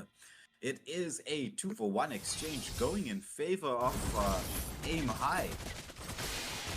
So they finally managed to land that full-on combo with all that. Ooh, there's the Divine Judgment coming out. They take down the Angela. Oh man, this Divine Judgment, it doesn't miss, man. It's not. It doesn't, right? Because it's a point click. Once you click it, that person's pretty much dead. Yeah. But the way S has been playing this Kaja has been quite impressive. I've enjoyed watching him move around. The way he just goes in, knows where to be. Because I mean, the thing is, it is a point and click, but you got to get into the right position to be able to point and click. Yeah, no, exactly that. They're now looking at a little bit of a camping situation over here. They're waiting for some unfortunate soul to walk by. They're not going to fall for the bait. Oh, they're holding that position, dude. They're waiting for Angela. They might be able to get her here. Ooh, she's really testing the waters here. There it is. Full house. Committed. No chance. She walked into the wrong neighborhood, I'll tell you that. At the wrong time of day. Oh man, that's gonna be no Heart Guard here. I feel like Aim High, they really need to capitalize right now because there is no Heart Guard. They can take down and take a few good fights. Here we go. There's the Divine Judgment so far. They're gonna be able to take down Blake. And now it's gonna be that Black Dragon form as well committed here. They're gonna have to bear their losses here. I'm pretty sure they just need to run. Roger shut down by the Edith. As this enhanced Lord go to the side of Aim High, this game has swung.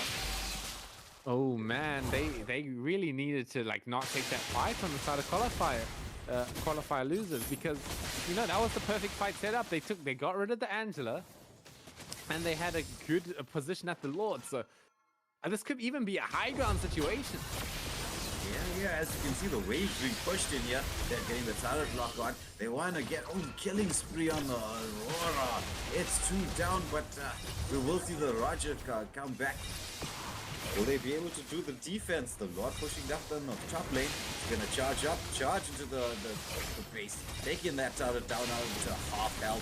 Roger comes in there. Stolen Heart Gun onto the Edith. She's getting pulled back. She gets CC'd up and she's going to die. But there's the Hayabusa. It's coming in. Trying to do as much damage. Get rid of that Angela. But it is 2 tier 3 turrets down. For the side of... qualified losers. Aim High taking advantage. They're aiming high here. They want to take this game, the series into 2-1, and then set up for a potential. I mean, it's 3 games takes it all. Man, this is great plays coming in through Aim High right here. They're playing the map beautifully well.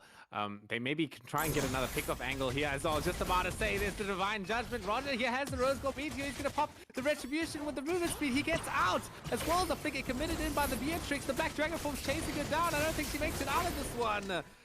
Beautiful response as 32 lives through that and gets a trade. Yeah, he lived to tell the tale. So not in every fairy tale does the wolf die. Indeed. The little red jumping hood there that put the dust. Yeah, I mean, it's a similar situation to what Aim High had here. Person down, they need to make the most of it, but the most they can make is just pushing out the side lanes, because Aim High, they have been doing such a good job of doing pushing out these side lanes themselves that they can't really do much with this kill. That's true. I mean, there's just still, if you look at our big pink timer on the screen, still another 40 seconds to the next major objective, which will be the Lord, and a lot's gonna ride on what's gonna happen here at this this Lord fight. So, I mean, both teams know it's the 30-second timer now. You've got to get yourself into position. You got to get the map control. Conceal play coming out here from the side of Aim High, checking the bushes, just waiting patiently. I mean, that was a good start to things. I feel like if they conceal lasted a bit longer, they would have committed, but unfortunately they were out of time. But this should be a nice and easy Lord setup coming in from qualifier losers. Are they going to be able to hold the position, though? As pointed out by that last sort of game, there's not that much set on the side of qualifier losers, right? They just have that Yu Zhong, and that's not really the best amount of set they can do. So taking a 5-on-5 fight might be quite a bit risky because of just how much CC the side of Aim High has. So they may really want to get a pick off here before they start this Lord. Hayabusa just checking the bushes there, trying to bait out any skills. I'm not sure they know that there's 5 people there. I mean, they could maybe assume it. Here we go. Edith comes in. Death not going to be able to land that ground splitter right there. I think that's what it's called. Either way, yeah, they're being so patient on this Lord. They know that this Lord is so important for the game to maneuver for. Here we go, conceal play coming around on the back. They want the 1-1 really bad, actually. Flicker as well, committed by the Kaja, not able to catch her. She's able to jump away as the Yu Zhong comes in with the 5-man knockup. Is that 5? Am I seeing things correctly? Yes. Angela getting the first kill here as Blake will finish off the rest. 32 comes in. Dude, I was just talking smack about this Yu Zhong not being the best set, but what's better than a 5-man petrifying knockup? That was absolutely insane. This game, just like the first one. I mean, if you think about it, right, it was exactly the same setup with the same amount of turrets and everything, and then all of a sudden, one massive team fight later, it's like They get in here. Hayabusa with the ultimate trying to get the wave cleared so that they can't take down any more turrets because his team is gonna respawn. So maybe not exactly the same as the first game. Because like the last time they did this, they took down all of the mid lane turrets and then the game swung. But will Hayabusa be able to get in here in time to try and steal the slot? He is trying to find a nice position here, trying to get the angle to go in. Will they give him the opportunity? No, they will not. It's about time to actually the Roger gets the Kajo with the Divine Judgment onto the Angela. But looks like they're going to continue this team fight. Roger with the Heart Guard on him, trying to get into the backline. Will he be able to jump in onto the Beatrix? She manages to get that Wind of Nature off, saving her life. Oh man, I mean, what's better, right? Are you getting a Savage or a 5-man knockup? Dude, that's the question I have for you. What feels better when it comes to it? Anyway, we are seeing the fight coming through here. It's going to be Akiro trying to get away from this Roger. The Roger's hungry. He's running pretty fast. He's going to try and get out of there, but I don't think he will. As the Lycan Pounce comes through. And this could be an ending angle coming through for the side of Qualifier losers because, the Hayabusa's down. They have Lord marching it down top lane. This could be an ending angle, and it's an enhanced Lord as well, so it's going to be able to crash the tower down. Yeah. It's just that the user doesn't have that Black Dragon form just yet. But the Heart Guard's gonna come out. So is he gonna count? Oh, he comes out onto the Roger. Yuzong just manages to get that Black Dragon form just in time. They're waiting for the cooldown. Lord taking down one of the turrets as they try to lock onto this mid lane turret. Wanted to take it down as well. The waves being cleared up because I do have quite a bit of wave clear potential on their side. Oh, Divine Judgment comes out the stolen one from the Valentina. With the easiest escapes with 1 HP, but Kaja as well brought down so low. The 1-1 being taken down by the Hayabusa. Oh, but there it is, the response from the team fight coming in from the side of Aim High. They're going to be able to get Merciless down. They need to run right now. They're going to be caught with their pants down pretty much, as it's going to be a shutdown onto the Angela there. That's going to be a nice amount of gold for the Beatrix to work with. That's not spelling good news for the side of the other team here. Yeah. So Aim High managing to pick up 3 kills here with no response. Roger, is he going to try to do a backdoor in here? Or is he's just trying to cut the wave to try and prevent his team from having the game ended here. Even if he dies, it's well worth the exchange just to make sure that he gives his team just enough time to stay alive. He is trying to push as many waves as he possibly can. But if he dies now, will he be able to spawn in time? I'm not sure. It's gonna be the Jesse comes out. Divine Judgment from the Kaja. They take down the Roger. It is gonna be 60 seconds. This is what I was thinking. It's 60 seconds with another 20 seconds up until the Lord. So I mean, this Lord should go uncontested to the side of Aim High here. Yeah, I mean, that's going to be a pretty damn good news for them. They've been sort of coming back into this game slowly but surely. I mean, they had the advantage early game though, so it's a bit surprising to see it fold out this way. But here it is. The Lord has spawned. Are they going to be able to commit and get this done? That's going to be the important thing. As there's the Power Wrath as well committed. Yeah, this should be a nice and sweet clean Lord here. I don't think there's going to be any contention pretty much. Oh, I mean, they were even surprised about how quickly it fell down. That the Yu Zhong even popped that Black Dragon form. Here we go though. Another concealed play coming through. Hayabusa looking for an angle to get through, but not able to find anyone just yet. This is going to be one of those patience from Zoe moments. Where you're gonna get patience. where you're gonna have to wait for the patience for Lord as it makes its way slow and stately up the mid lane. Aim High, getting the lanes pushed in there, want to get the sync going, but qualified losers will try and make sure that they don't get those waves sinking into the base here. They want to make sure that they pull the Lord either to the left or right side. As you can see, the Valentina trying to get the Lord pulled to one side, but oh, they eat it with a flicker play coming inside there, and a follow-up from the Aurora as well. Something to damage Yuzong with a Black Dragon form into the backline, but they managed to take down the Yuzong. Lord hammering away at the Nexus. It is going to be second game, or the third game, going to the side of Aim High. Victory! Now in a 2-1 lead as we get into the fourth matchup. Rika, what do you Amazing. make of this game? amazing performance by Aim High, man. This Kaja pick came in clutch so many times. They were able to do that sort of situation, like with that jaw head they were trying to do with game one, which didn't work out too well. But having a more solid sort of pick off tool with like the Kaja, it just worked so much better, and it did the job for them. That's true. Waylander, my alarm is like going off. I'm really sorry. I have to go check on it. I'll be back in about 2 minutes. Sorry. Yeah.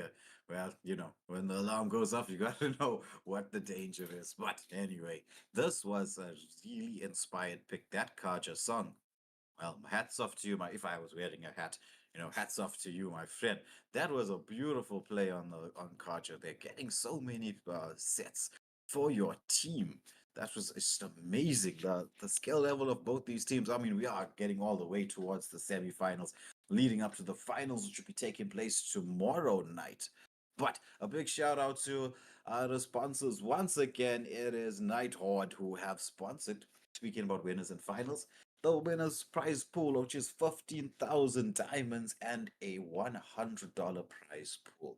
Tune in here to Nami Gaming. And if you haven't already, please press that like, share, subscribe. Don't just press it, smash that like, share, and subscribe button. You'll really be doing a lot of good, helping the organizers bring out more and more content like this for you. I'm sure you're enjoying the action just as much as I have. This has been an amazing set of 3 games so far. But as we have Rika back in our house, as I'm sure his house is safe. Yeah, sorry about that, guys. The alarm did go off. I think it was just a mistake. But yeah, I mean, Waylander, this game, incredible performance by Aim High. Merciless getting the short end of the stick, but I don't think that's entirely that's not entirely accurate, man. We saw that clutch 5-man knockup from there, winning that fight immediately. I'm a bit disappointed that he got the bronze. Yeah, that's true. I mean, the thing is, right, it's the same with the Zask in the first game. It's like you do so much, but Munton just decides that they don't like they just like certain colors to give certain people. I don't know. Maybe they need to figure out a new ranking way of sorting the ranking system. Because I don't know about you, right? But I occasionally have to play Rome. You know how hard it is to get an MVP as a Roma. You can do it all. Yeah. Everything you can do. But you just never get the MVP for it. But that was well played, extremely well played to Aim High here, taking this 2-1 so far. So as we're going to get shortly, I'm sure, we're into the 4th matchup. I'm sure the viewers are very, very interested to see whether Aim High will aim high and take this game, the series 3-1, or will it be Qualifier losers who managed to even this up 2-2, taking us to a 5th game? And I know I'm really anxious to see what's going to happen next. Indeed. I mean, it's that match point situation, right? They can take this right now, or they can drag it out, right? So it's going to be that sort of situation. As it looks like we're going straight into the next match here, into the next draft. Game number 4, match point to Aim High. It's going to be first pick, though, going to Qualifier losers. My mission is to protect lives. And again, that Centaur not seeing the light of day. Nobody sees. He's getting no love from both teams here. It's like, ban him. Nobody wants to deal with him and his tankiness and his slows and his golden pathway. Yeah, no, it's again. I'm gonna say this for the 4th time now. I don't understand the hype of this ban. I mean, it's good hero, but I feel like this counterplay. But hey, it's fine. They can ban it out because they don't want to do that counterplay, right? That's the idea. But anyway, what I do want to see is I want to see this as an action. I'm wondering if we might see it outside the drafting phase, although that might be a bit of a far cry. Yeah. I am the power of light incarnate. Take it. Oh no, it's not respect ban. Actually, it was S who played the Kaja in the last game. No. It was Song. No, that's a respect ban. It was Song who played the Kaja. Song who played. Yeah, S Song. Yeah. Go yes. Teams have swapped sides. It is Aim High now on the red side, and it is over Qualifier losers. Which, I mean, that name was such a troll name. When I was looking at this in the drafting, like when they sent us that announcement, I'm like, Qualifier losers. Is this a placeholder? Is this their actual name? There's such a troll name. They threw me off for such the longest period of time until we found My out that's their kiss actual name. grants Your you team is immortality banning. So, No, or Alice. death. Crying face definitely. emoji. No, Alice. Nobody wants to deal with us. Well, mage slash jungler slash XP laner slash Yeah. annoyance. Yeah, honestly. But we are looking at the next ban coming through here. I'm expecting to see similar things. Maybe the Ling ban taken away from 32 as well. Might be a decent angle. I mean, it seemed to work for them last time. So, although that Roger was pretty scary still. Yeah. These two junglers, both of them, 32 and Akiro. I mean, I'm quite impressed with their gameplay. I am There the was some priestess of primal fantastic lightning, individual the hunter of like, all the outplay evil from both of them. gods. Mm-hmm. And then I'll look at the Edith ban, but another respect ban coming through. You know, they've sort of realized that they need to, you know, put all their fries in the bag and ban out the things that work for the enemy, right? So they banned out the threats, but now that does leave a few things open. What things open? I couldn't tell you. I can't really remember what else they banned in the games, but whatever they are open. Yeah, that's true. I wonder if we're gonna get to see the new hero being picked, the Suyo. Mm-hmm. I mean, he has been opened all the 3 games so far. Mm-hmm. Yeah. I am not the only one down. Is the bound by Phobius ban this coming out from chains. Song as the last ban? Interesting, because they were playing the Phobius, so they were a bit scared that the Phobius Your might come out from the team enemy is team, but picking. it's going to be Merciless taking up that Ruby. That's a hero that hasn't made a part of the banning stage, so immediately picked up by the side of Qualifier losers.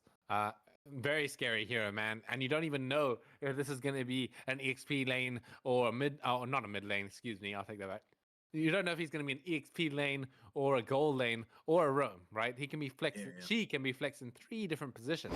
Still waters run deep. It's the absolute flex pick. Oh, Akiro this time locking down the Ling. So he's not 32 picking up the Ling. Akiro going for the Ling pick here. Let's see how he's gonna go with it. Yeah, I mean he has been quite good on the Hayabusa, so assassin jungle seem to be his thing. I mean, are they going to pick up the Angela as well? Could be not a bad angle for it. I see lies. Oh, I think that was an Your team auto is lock. picking. It does seem like the timer did run down. Oh, Are I we mean, I gonna- don't know about Selena this meta. I mean, not really a hero that stands out. Probably picked can her because cure your that she pain. has the most. I harness She's the it. hero with the most amount of games for Kawa. So, hoping that it's not too bad for them. Your team is picking. I mean, it's like a quick question, maybe to put it out to the chat there. When has the last time Selena been actually meta? I mean, I don't think I've ever seen a pro game with Selena in. I don't know if you have. No. That's so the thing. Maybe so when I she mean, first well, launches, like like every hero that Moonton comes out, the moment the hero comes out, it's like it's meta for a short while. But Yasuo again going for the Valentina pick whenever it's been available. Yasuo's been locking down that Valentina and I mean, S as I said, on the Angela. when I think of the best Valentina players in the world, it's one of them is Yato. You know, this guy is really talented on this hero, and you know, if you're able to pick it, he's gonna do it. Your team Ooh, is Jeff banning. picking up the Terizla here. I mean, that's a hero that they've been banning out. And so now that he's got the opportunity to go for that penalty zone, it's a bit of a game-changing ultimate if you land it. It's not the easiest ultimate in the world to land, though. You gotta Yeah, time it just right. it's relatively difficult to sort of place it. Mm. There's a little bit of weird, wacky like physics logic when it comes to using it with the flicker, but in the end, when it does land, as you said, it's very devastating. Your team is banning. Oh, and a respect ban coming up from the side of Welcome A. to Higher my getting rid of the castle, 1-1. is my banning. friend. Grok? No, I mean, we haven't seen a Grok come out. Why are we banning it all of a sudden? A little bit confused about that, but you know, maybe they're thinking beyond the veil here, something we can't see that might be a bit obvious that they're seeing. Like, damn, that this Grok pick would kind of destroy us right now. Yeah, that is true. That is true. Grok in the jungle in the early part of the game is quite an annoyance to deal with because he's just like he sticks close to the walls and he bulks up and charges you and hits you in the head with his funny thing. And also like if you've got a decent grok player, he can actually use that wall of his to kind of reset your buffs a little. Let's just say you're Magic trying is to my life. Your um, team is pull your banning. blue buff towards the bush there so that nobody can really try and steal it from you. It just drops a wall and sort of displaces and resets. Your team is But picking. the final ban's coming out. It's going to be a Herald ban from the side of Aim High, and Qualifier losers going for the Tigreal ban. They don't want to face any major set potential. As you can see, a lot of the heroes that they've banned are almost all of them are roams, except for maybe the Edith, which is, a bit of a flex pick. It can be played roam. So Song there, sadly, is not going to have No, much of a song to sing in this particular no, game. no, not at all. I mean, yeah, all of his picks have kind of been taken away from him. He's left with that jaw head, right? We've seen his jaw head come through, which is pretty scary. I mean, it provided a decent amount of pressure in that first game, but it didn't really seal the deal, right? It wasn't a nail in the coffin. Yeah. So, As expected, once it got towards the late game, then it's a little bit less effective. Not your homie locking down the Moskov pick. Split push potential. Blake Puggy, 1, 2, 3. Is he going to go for a Bruno Inspire? Will we see an Inspire Bruno? Is he going to be trolling me? Is he going to be switching it up? There's always a chance for a comeback. I think Inspire's the That's spell you why I take love with Bruno. football. Yeah. Well, actually, you can use other spells like Flicker and Purify, depending. It's just the spell that you need if you want to dominate your lane in a 1v1 situation. Provided you're not going to get focused too hard. Oh, okay. So, guys, we've just got the news that it is going to be a redraft. I think Kawa definitely had that auto lock, so we will be going back into the draft pretty shortly here, unfortunately. So, to banish all this draft is going to be scrapped, unfortunately. Oh, that is, well, a whole lot of casting down the drain. No, that's quite all right. Yeah. It was gonna be. I think it was definitely that Selena pick that caused a little bit of chaos. But while we get into the redraft and we have some time, please, if you haven't already, smash that like, subscribe, and notification bell as well while you're at it. It gives you something to do while we wait for us to get back into the lobby. And thank you once again for all of those who have tuned in to watch this. I think, what is the time there in the US at the moment? It should be around 11 p.m. at night. So it's a late show for everybody. I mean, they're really trying to drag out this thing. They're going to use the whole 45 seconds to pick that last tier. So we're going to be here a while, my homie. But no, it's all right. We're going to be going into the next redraft here. Although these look like pretty legit drafts outside the Selena. Yes, that's true. Actually, it's been a pretty interesting matchup here. I wonder if they're going to be banning out Song once again in this next match. Because I think they realized quite early. I mean, actually, not quite early. This is the 4th game. But if you noticed in the games where there was no lag, right? Song is actually the last pick for the side of Aim High. I mean, it's a pretty legit pick, right? We've seen him play this Jawhead. Could be pretty good. Yeah. Yeah. But I mean, in terms of position, Aim High deliberately allowed the Jawhead to be the last pick. Not just right, the Jawhead. So it's like this game, the game before that, he was also last pick with the Karja. The game before that, when they had the lag out, he was last pick with the Karja as well. The first game, he was last pick. So it seems like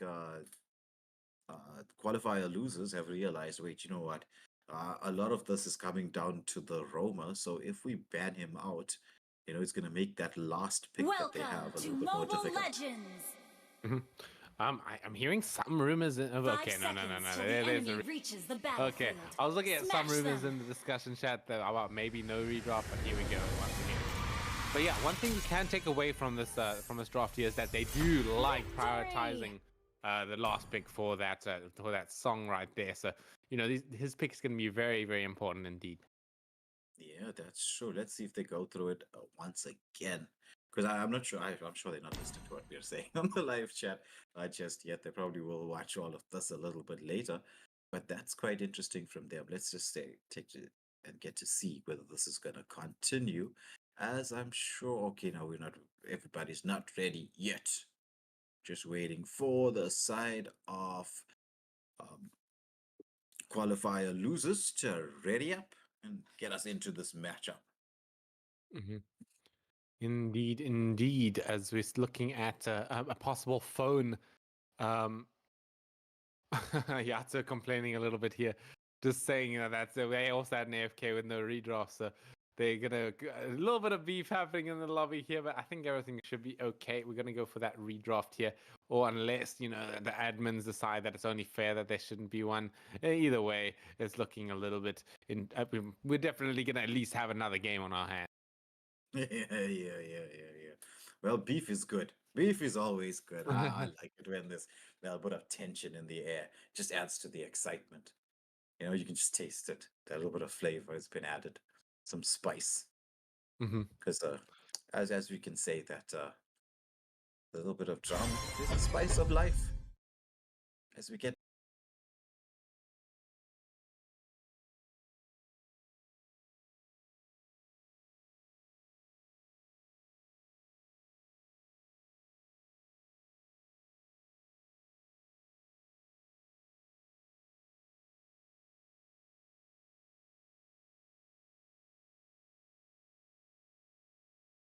as we're waiting for S to rejoin us in the lobby. I mean, they do need S back. That's their Angela pick, right? Yeah. The Angela. I mean, that's been what, 3 games of Angela so far. Yeah, tons of Angela being picked up here. I feel a bit bad telling my mage. I mean, they play at Rome here, but I love making my team play the mid Angela. Every game, if my mage gets tired of them, I do feel kind of bad for making them play it. But obviously, they want the win. They're gonna keep committing to what works. Yeah. I know. I watched that. In fact, I streamed that. Right. The Angela mid game. Yeah, but Angela is, and look, the beauty about it is, like, let's just say you pick Angela as a role, you can always just switch it to the mid lane. Like you said, Angela mid is a viable option. Yeah, no, it's great. In fact, I prefer it mid. I think it's not that good of a roam, because when you have this Angela roam, you don't have that much of like a bush checking tanky setting hero, right? I think putting it mid, enabling your carry, pairing it with a set is the best way to play it. Yeah. Because like when you play it as a roam, it puts a lot of pressure on your XP laner to do that work, because he has to play sort of like an XP laner tank situation there to be the front line. And that could mean like making your laning stage not that great because you picked like a purely team fight based laner, right? So it goes either way. It goes either way for sure. But looks like they're prioritizing the Angela roam, right? I get the argument for it is that it does have that added bonus of having that what's it called? The favor, right? That extra healing from that roam equipment does make a difference in some situations. So I can really see that making a difference. That is true. So we're just waiting. I'm not sure what the timing is here to check how long it's going to be before we get S back into the lobby. I'm sure the tournament organizers will just update us on what's going to happen here. But if you could just give me a second, I just want to go get a sip of water quickly. This water bottle of mine's coming to an end. I will be back shortly. No, that's quite all right. As we are looking for the last player of Qualifier losers to come and join in.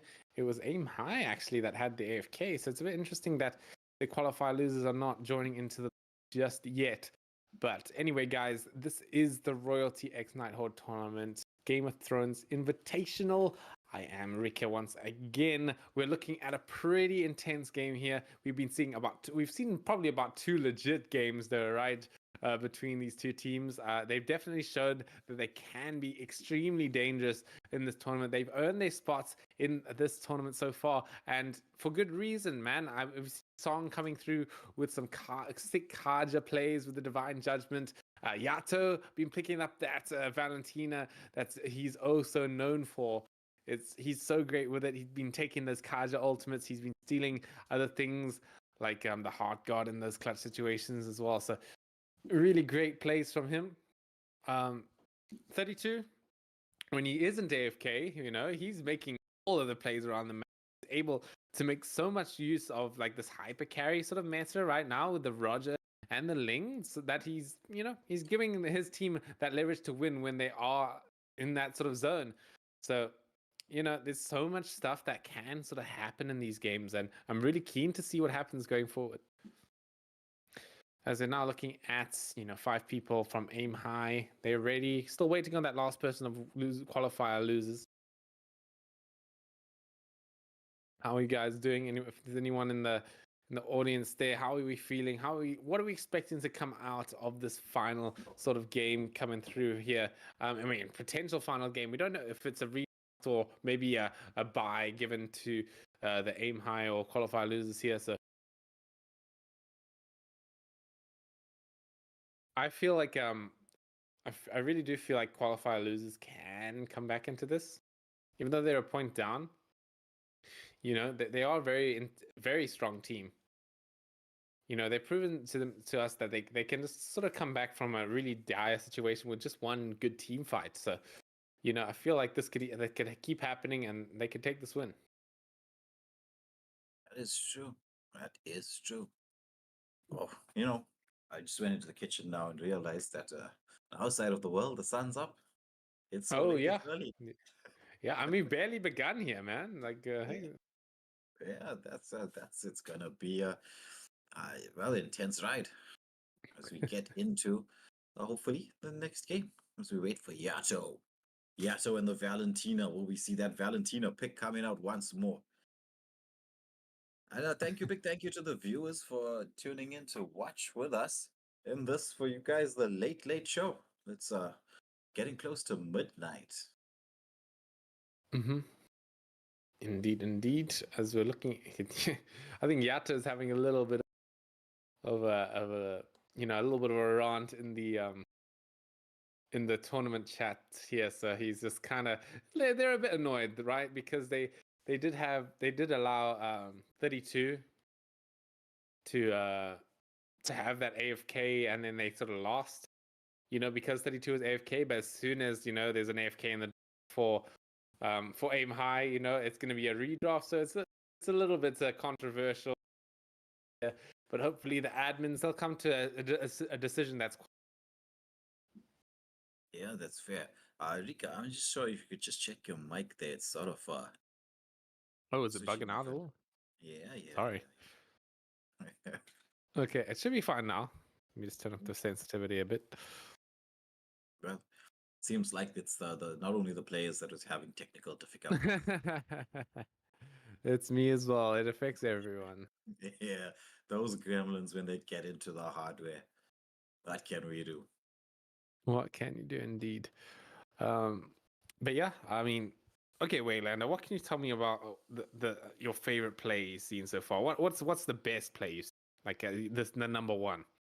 Oh, it has to be that Yuzong with the 5-man petrified knockup. I mean, Oh, really? that was just beautiful.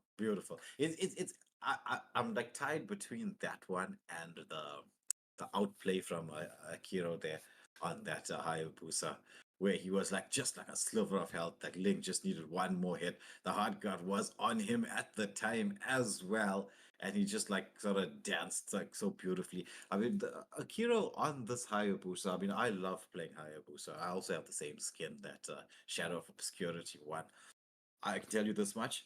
I have learned a few things about the positioning of those shadow clones there. He uses it to such an exceptional degree. It's been amazing to watch. I learned too late that using the shadow clones reduces your shuriken cooldown, dude. I didn't know that for the longest time. So I've just been going in with the quad shadow, using shuriken, go ult, and then go back. But actually what you're meant to be doing is you're meant to be going in with the clones, you're meant to use a shuriken, go back, use a shuriken again. I didn't know this stuff, man. So Yeah. now that I do, I mean, I'm thinking, damn, this Hayabusa is actually kind of a difficult hero. Yeah. It's also by using that particular combination, it's a way to bait out certain skills. Because like even if a stun's gonna land on you, if you're fast enough, obviously if you're fast enough, the stun will land as you get to one of your shadow clones. And if you can land your shadow clone on a person, it marks them. I mean, I can't tell you the number of times I've used it to it, especially against a Fanny. It's one of excuse me, Fanny's hard counters as an assassin. Because Yeah. if you're quick enough, you land that shadow on the Fanny. Fanny can transverse her way all the way across to the base. You're gonna follow her all the way there, as long as she's been marked with that shadow clone. Indeed, indeed. As we are looking still, we got the 32 is back in the lobby. Looking for people to get ready. I can see some more arguments in the tournament chat here. It is settled, being said by Patsy Cake here. It's settled. No redraft, same ban, same pick. What does that mean? I mean, if it's a no redraft, then why is it the same ban, same pick? I'm not sure I understand. But anyway, that's what's been said. Yeah. So it's good. We're gonna see the same composition that we had before we went offline into the whole redraft situation. We're just waiting for one more player. Dead Sync get started. Yeah. He definitely wants that 4v5, I'll tell you that. Yeah, funny from Death there. But either So way, yes. it is still a sort of a situation that's not easy to deal with. We are going to have 5 people ready here, so we should be able to get ready to go right back into this series. Hydrashi, I just want to confirm: is this going to be a given point to the qualifier losers, or are we going into the actual game 4 still? Okay, so this is going to be a game 4 here. Okay, awesome. All right. Game 4 on the line, guys. Here we'll get into it quite soon.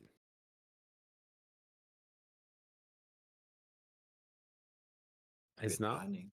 Your team is banning. Here we go. It's going to be another draft with myself, Rika, and Waylander here. We're going to probably be seeing, even though it's no redraft, we're probably going to be seeing the same sort of stuff, right? Yeah. Or possibly not banning anything at all. I hope they do ban something, anything. You don't have to copy the same bans. You can just ban whatever, just to make sure that the timer doesn't run down like 45 seconds for each pick. Yeah, exactly that. I mean, they definitely, Yato's definitely taking his time here. That's for sure. So, thinking about that first ban, is it going to be the pony or not the pony? It's the question. I am the moonlight. Oh my that god, breaks through the that is darkness. okay. Your team Ah. is banning. I blood don't boils exactly until know what's the day happening I here, die. but either way, Yeah, I think it's that redraft, right? It's the redraft. They're going to be going for the same Your pick. team Family is or banning. Yeah, they are going for the same pick, so it doesn't really matter what they ban because they know pretty much what the picks are going to be.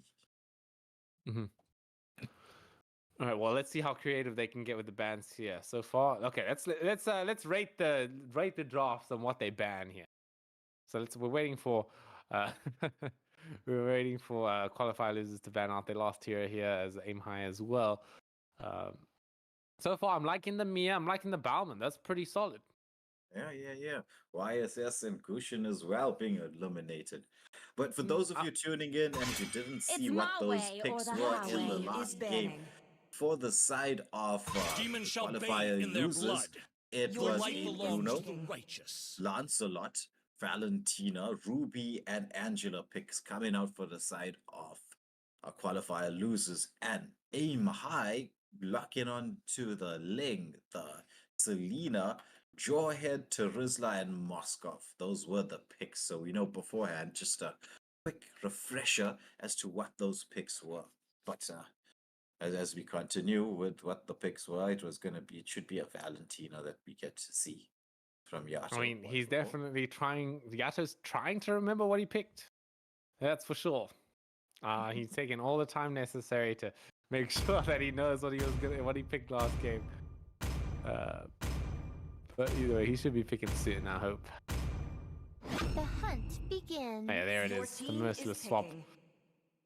picking. I think he's taunting them, right? I think he's Your like, team is picking. damn, you took your time. I'm gonna take my time here. Yeah. That's true. So you've got the Terizla Selena being locked down. Is Blake going for the Bruno? Did he pick Bruno in this part? Yeah, I can't remember. he did. Remember we were discussing the Bruno Inspire? Oh, right. Yes, Yes, of yeah, course. yeah. Hmm. Yeah, look at them. They're making sure they're using all that 20 seconds right there, all of it. Got to Yeah, soak in that drafting energy. I didn't cure Yeah. the pain. Also, could be a I bit of harness. gamesmanship as well. If you can annoy your enemy team, because it's like the more upset you make them, the more tilted you get them, the more likely they are to be too aggressive, make a couple of mistakes. So it's what the emotes and recall spams are for there too. The Tilt your Dragonborn is Your back. It's that team added is layer banning. of toxicity, that can get to your enemies, yeah. Anyway, My okay, pleasure. we're looking at the bands Your again. team I'm is liking. banning. Okay, Waylander, once all the bands are done, you're gonna tell me whose bands are better at the end of this banning phase. Yeah, that Zilog, he's such a meta pick at this moment in time. Zilog Yeah, Inspire. It's some epic level madness. All at once. Oh, team there's is one of banning. my favorite heroes, man. I No love one can Saber escape so much. my iron Your fist. team is picking. But yeah, either way. I am Did you love him so much that you went and bought the Vengeance legend skin? Yes. I bought my first legend skin and that was a Saber. I really like it. Really? You bought the legend greatest skin as your first try? inventions. That's Thorns quite remain. interesting. Should Your petals team fall. is picking. Was that? It's not every day The you picks? see such a handsome Yes. dragon. Yeah, I mean, I tail know the like Ling was, me. but the Lance and the I don't remember the Lance being there. I feel like. Oh, okay, it it's- was. Okay, I can't believe I didn't talk about that earlier. I think I was caught up in a bit of things. I mean, that's a pretty spicy pick, dude. I mean, that's Yeah. pretty interesting. Yeah, it's the Ling and the Lance and Angela. It's just on different players, but I'm sure we get to see the swap now. Between. I hope we 32 see the and S. swap. I mean, I'm starting to get a bit worried here. I mean, I don't see a swap. I don't see the swap either. So it's gonna be the Rome in the jungle, and the jungle as Rome for the side of Qualifier loses. Yeah. Sorry, Hydra. She actually accidentally left. Anyway, yeah, here we go, guys. It is going to be that. It's going to be S on the Lancelot and 32 on the Angela. It's not Welcome something to I wouldn't Mobile expect Legends. going into this. We know how 5 much seconds S till the loves enemy his reaches Angela. the battlefield. He's going to give it to his jungle. Smash them. Yeah. All troops deployed. Starting off with the red buff is this Lancelot, Ling on the blue. So we should. I'm hoping to see an early clash of the Titans in one of the lanes. Let's get to see if that happens. Yes, we'll see if that happens. Indeed, welcome back to the land of Dawn. Hopefully this is going to be a serious enough game. Not like the few ones we've had so far, but only 2 serious games if we count that. But I'm Rika with Waylander here. We are here in game number 4, and already a first blood might be happening. Kawa playing the Selena. Pops the flicker as well. I think that might have been a mistake pick, but she's going to have to commit with it. I mean, it's going to be pretty interesting. Yeah, that is true. Bruno, using that early game advantage of his to try and zone away the Moskov just a little bit, taking down that gold crab so that his jungle can come in, clear it up quite quickly. Nice teamwork between the two of them. Link just camping in the bush, waiting to see if Bruno does overextend a little bit, but he does have that flicker and dash still going for him, so Link just using the mobility, getting across the map is Akira, waiting patiently. Hopefully he could try and wait for the Jawhead to set something. Oh, the stun coming out there. And the engagement onto the Angela. First blood going to the Selena there. As Link does commit the Tempest of Blades. Lance coming in there. Doing the dance is S. Oh man, we'll have to see what the S can give us when it comes to the Kyrie-esque plays here. Hopefully it's going to be something close because, Lancelot, not an easy hero, man. You really need to be very, very intuitive when it comes to the micro plays with that puncture. So Yes, and accurate. yeah, exactly that. You know, making tabs on how many things you've hit in that short amount of time is not an easy job. I mean, we are seeing the first hurdle probably going to be going down to S there. Nice and easy. So it's pretty much a 1-for-1 trade if you count the kill as well. Pretty much even on the scoreboard. And yeah, both teams are going pretty well. Yeah, that's true. It is very similar in terms of start, as we've seen. Ooh, look at the damage coming out onto the Selena there. She's gonna have to recoil. But yeah, it's very similar to those 2 of the 3 previous games that we got to see. Yeah, indeed. Yeah, we're looking at maybe sort of a gank on the top lane here. I feel like why is I feel like the what's that spell called? The Purify on the Bruno is such a good spell here, right? Because he's not only scared of the Mask of Stun, but also this Jawhead that's been such a menace as we've seen in that first game. So I think I quite like this over the Inspire of the Flicker. As we're now looking at the Jawhead coming in with the toss back, with the Heart Dot comes through. To be able to save Yato with those dashes, with the Tempest of Blades coming through as well. Oh, now stolen Tempest of Blades comes through as well. On top of that, with the outplay, 32 gets the kill. That was beautiful from Yato there. Oh, Lena trapped Lena cut short. Yeah. Oh man. Lance engaging on the Jawhead. It's the ultimate. Will he get the kill? Flicker comes out from the Jawhead. Lance has to get away from there. But Bruno makes the rotation across, picks up the Selena, and is trying to get as much gold as he can from this mid lane turret. Nice rotation there from the Bruno. All right, here we go. Ruby, merciless. I feel like Ruby is one of the few heroes that can sort of lane against the Charizla. Just the equal amount of sustainability is just such a strong tool. So I feel like XP lane is going to be a little bit of, you know, throwing punches, but nothing's really going to count until they get some ganks. Anyway, Turtle being spawned up here in the top lane. I feel like, yeah, it is going to be the qualifier losers that are going to be ahead in this thing. They want to start this thing quite early. They do. I feel like they do have the red free advantage here, just because Lancelot is one of the best heroes to secure it with. As we were going to see who gets it. Go the dual hit comes. Oh yes, that was a beautiful stun coming through as the Lance, he falls down quite early in this engagement. 32 as well gets taken out as aim high. They've done a pretty good job of taking this fight. Yeah, 2 kills and the turtle going to them. So establishing, actually I thought they would be establishing a gold lead, but look at the gold, it's pretty much even with the kill and the turtle going across there. Oh, as like Kawa picked up that Stallium Scythe, man. Selena's such a good hero to use that with, you know, building full damage. As soon as that arrow lands, that Abyssal arrow lands, it's just an instant kill at that point, right? Once you have that Stallium Scythe. That's true, and I mean the way that Kawa has been landing those Abyssal arrows has been amazing. Oh, engagement under the turret. Purify can save him. Not look at the escape though. It's like a 1 HP escape. Oh my god, Song, the dude. Oh Yeah. my word.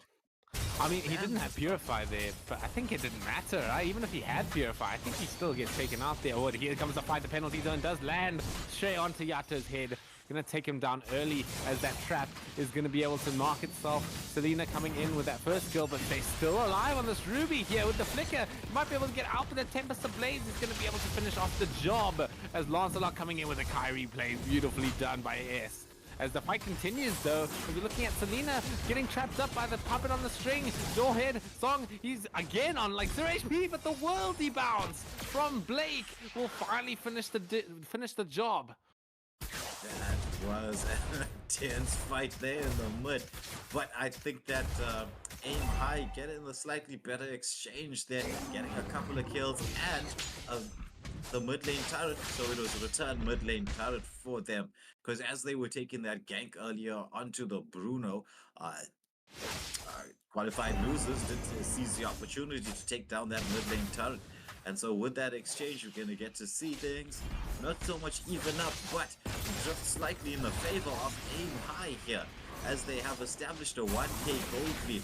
As we get to see the engagement here, it's going to be the penalty zone landing onto one. Onto the Lancelot, he's got the hot guard on him. He's going to try to get away with Blades. So Blades have come out. Selena getting the kill onto the Ruby, but Lance with the turn kill onto the Terizla. Oh my word, it's going to be over. The qualifier loses there. That picks up 3 kills to the 1 in that exchange. Beautiful counter engagement. We've seen them do it over and over again, Wayland. They just come back from such incredible situations. Yato is usually the one leading the charge right there, you know, coming in with a clutch outplay with the IMU, the Valentina right there. He's got a lot of options as well, right? I feel like if you take the Selena as well, it's not a bad option. You know, you can transform into the different things and take that Abyssal Arrow. Anyway, the team fight starting here. S going to be able to get that turtle right there as the Ling popping the Tempest Blade just to get away. S is on the chase though with the Heart Guard available. Oh, nice dodge coming in with that Lord Pad, the Cyclone thing. I don't know exactly what it's called. But the punctures, they're also coming through. They're going to be able to take the blue buff away from the Ling. It's going to be pretty detrimental for him, but the Abyssal Arrow does connect as well as the penalty zone onto 2 people. It's going to be 32 though, connecting onto Song, getting that kill as the recall spam continues. So just as Aim High were taking advantage, our qualifier losers dragging this back into their favor once more, taking down the turrets, gaining map control. It's both tier 2 turrets taken down on the gold game side. Oh, engagement by the Lance onto the Ling there. Does Ling have the ability to escape? Yes, he's got that jumps onto the wall. They're a little bit low on energy though. I mean, without that blue buff, he's going to struggle a bit, right? Yeah, that's true. That is true. In fact, without the blue buff, landing all the landing your ultimate perfectly is gonna be a thing. I mean, you can't miss anything. You really do need the blue buff as a Ling. Yeah, exactly that. Either way, we're looking at a bit of a stale situation here for both teams, right? They don't really know who's in the lead. It's very, very even. If we're looking strictly at gold, though, it is going to go to the side of the qualifier losers, as they are about 2,000 ahead. But looking at their items, we've got the book and the Queen's Wings completed on Merciless and Yato. So there can be still a lot done here. The Queen's Wings can change the state of the fight if it does come through at the right situation. As Merciless, he's not feeling any sort of fear when he's walking into that bush. He doesn't know that there's 3 people in there, though. They might be able to blow him up. The Hawk God comes out, is going to be able to save him, though. He's still alive. There it is. The Queen's Wings, they keep him alive, exactly as I thought it was. As now, they're going to actually be on the chase this time. They've used all the spells on this Ruby, so I don't think they're going to be able to commit much more. But there comes the Jawhead. He's looking for a toss back, but he's taking quite a lot of damage. To flicker out of all of that there. Hectic stuff. I think they can get the Lord from this. Yeah. Link, he's trying to get into position, trying to find that angle. Wants to get in there, not being reset. I mean, it's a good angle for them. There's 5 people alive. The Mascot, he's able to join the fight pretty much whenever with that Spear of Destruction. So I feel like it's not a bad fight for either of the teams to take. The Lord is about half HP at this point. Jawhead wants to commit down. Is he going to be able to get a kill though? The Purify pop by the Bruce. The penalty zone indeed, yeah, comes out. The team fight's all over the place at this point, but Flake, he's going to be able to get a few kills so far. Akiro as well is going to be able to shut down Yato and gets the double kill here. Very cleanly played by Akiro. He needs to try and get out though. Does he have that wall jump just yet? He has quite a lot of life steal with the help of the horse calls. Oh, the flicker doesn't connect. He gets out. Beautifully played. From Akiro there. Evening out that team fight. That was in a bit of a losing position for his team. Getting the kill and managing to get out. Beautiful play from the jungle. Yeah, I mean, he's definitely can play these fast hand heroes. I'll tell you that. You know, I don't know if S is on his level at this point, but I mean, S, he's doing a pretty good job for being an Angela player, right? You know, I mean, if you're an Angela player, you don't expect to see them playing Lance the next game at this point. You know, maybe there's some piloting action. No, I'm just kidding. I'm sure they're not doing that just yet. Yeah, that is true. But the Lord, I mean, maybe the teams will do want to wait for that 12-minute Lord. They might be able to secure it that way. Although Moskov is doing a nice job of pushing down that top turret. We have talked about how impactful these global ranged ultimates can be. You know, they do have to send 2 people towards the top lane to deal with him at this point. So, yeah, I mean, we're looking at this Lord dance. It's lasting quite a while. There's the 12-minute mark. Lord has been enhanced. So we're just waiting for, well, it looks like Heroes ran out of patience. He does have that harsh clause, so he can't sustain through a bit of this. Though to try and out-retry a Lance, as you can see that they do let the Lord reset. To out-retry a Lancelot's a little bit difficult. Ooh, ulti comes out from the Lancelot, but Selena manages to escape the attention. Jawhead manages to pick up the rubies. He's here into the backline, but there's the follow-up coming out from the side of a qualified losers. The Terizla taking a bit of poke damage. Valentina has stolen that penalty zone. Got onto the Lancelot as this Lord is down to a quarter HP. Ling trying to get in there. Who does it go to? It comes into the last penalty zone. More than one penalty zone landing everywhere.